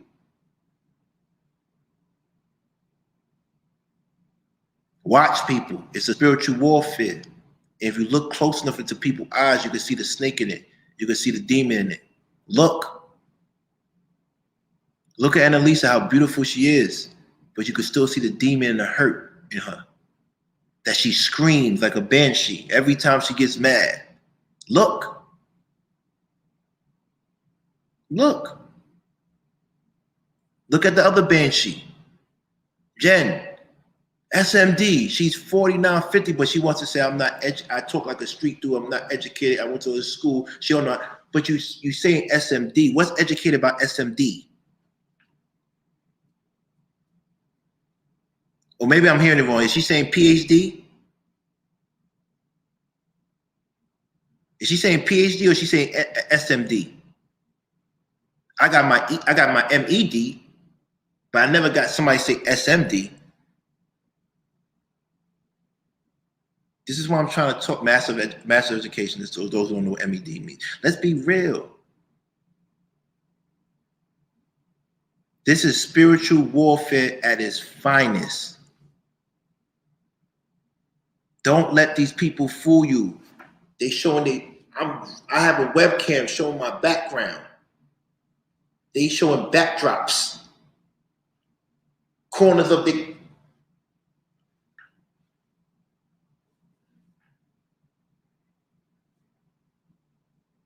Think about it. Think about it. I can have a man with money all I want. Why don't you? I don't want to do it. Come on. But it's cool. I need to work on my faith with God a little bit more. Because if I had a stronger faith in my God, then I wouldn't have to deal with you. He'll deal with you. Or they would deal with you. But I'm taking it upon myself to deal with you.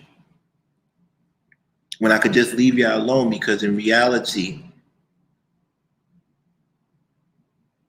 you're trying to take me away from what I need to do and my purpose.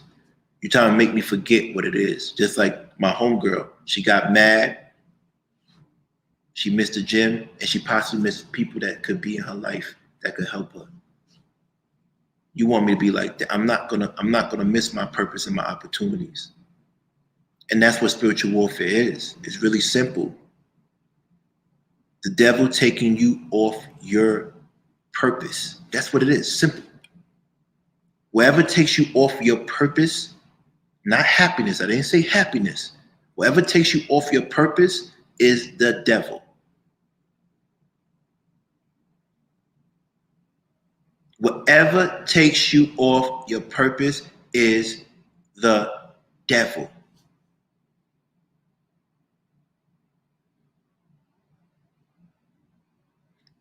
You gotta watch people.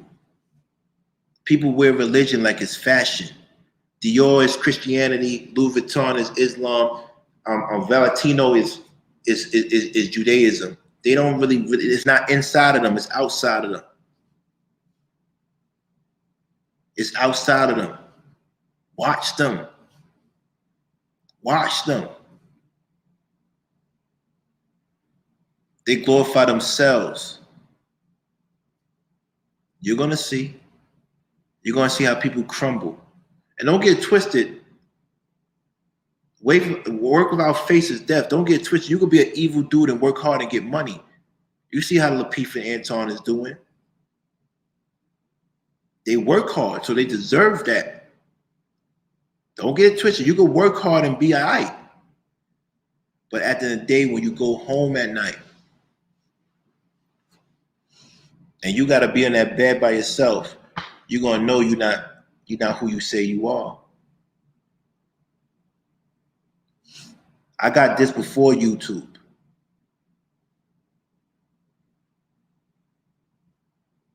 Remember that.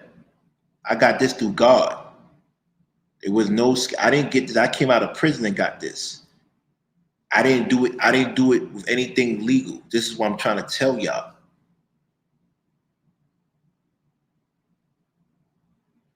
Don't let these people fool you. Please don't let these people fool you. A lot of them secretly admire me. But anyway, on that note, I don't want to get too preachy. I love y'all. Y'all have a good night. Everybody take care. And do me a favor. Stay true to yourself. You don't want to get preachy, but you was out here spitting, shorty. Yeah, but you know what I'm saying? You know, Yeah. I just want This everybody is every time I'm on. Yeah. I just want everybody to be, be cool, man. Take care of yourself, love yourself. And don't let nobody take you off your purpose, man. Because look, I'm a prime example of a whole month I was taking off my purpose. The whole month I was taking off my purpose. My man. But I was getting to the bag, but I was taking off my purpose. Because none of these dudes was worth my time. But today, I saw someone who I thought was cool show me their true colors. And that person was in my camp. Now I'm starting to think every information that they got and lied about came from them. Oh shit. But we're never gonna have that story being told out loud. I want to keep it cool because at the end of the day, I'm back on my purpose. So anyway, listen, like I said, these shows are not big on the views, but these shows be the ones that are hidden gems.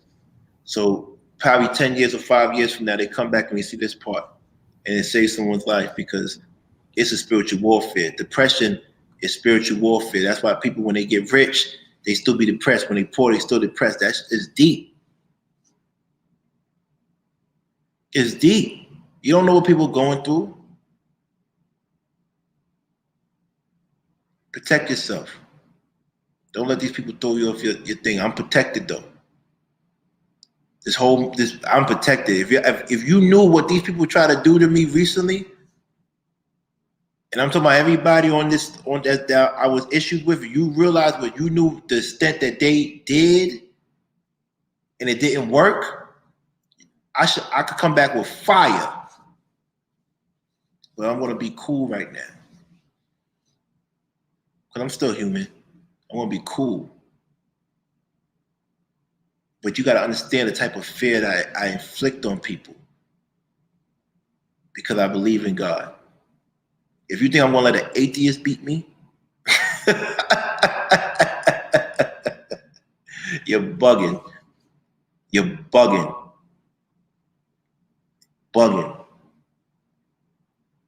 Anyway, with that being said, please, this is the last time I say goodbye because I'm really saying goodbye. At the end of the day, have a good night. Have a good night. To you, pimp. Appreciate this. All right. Peace, y'all.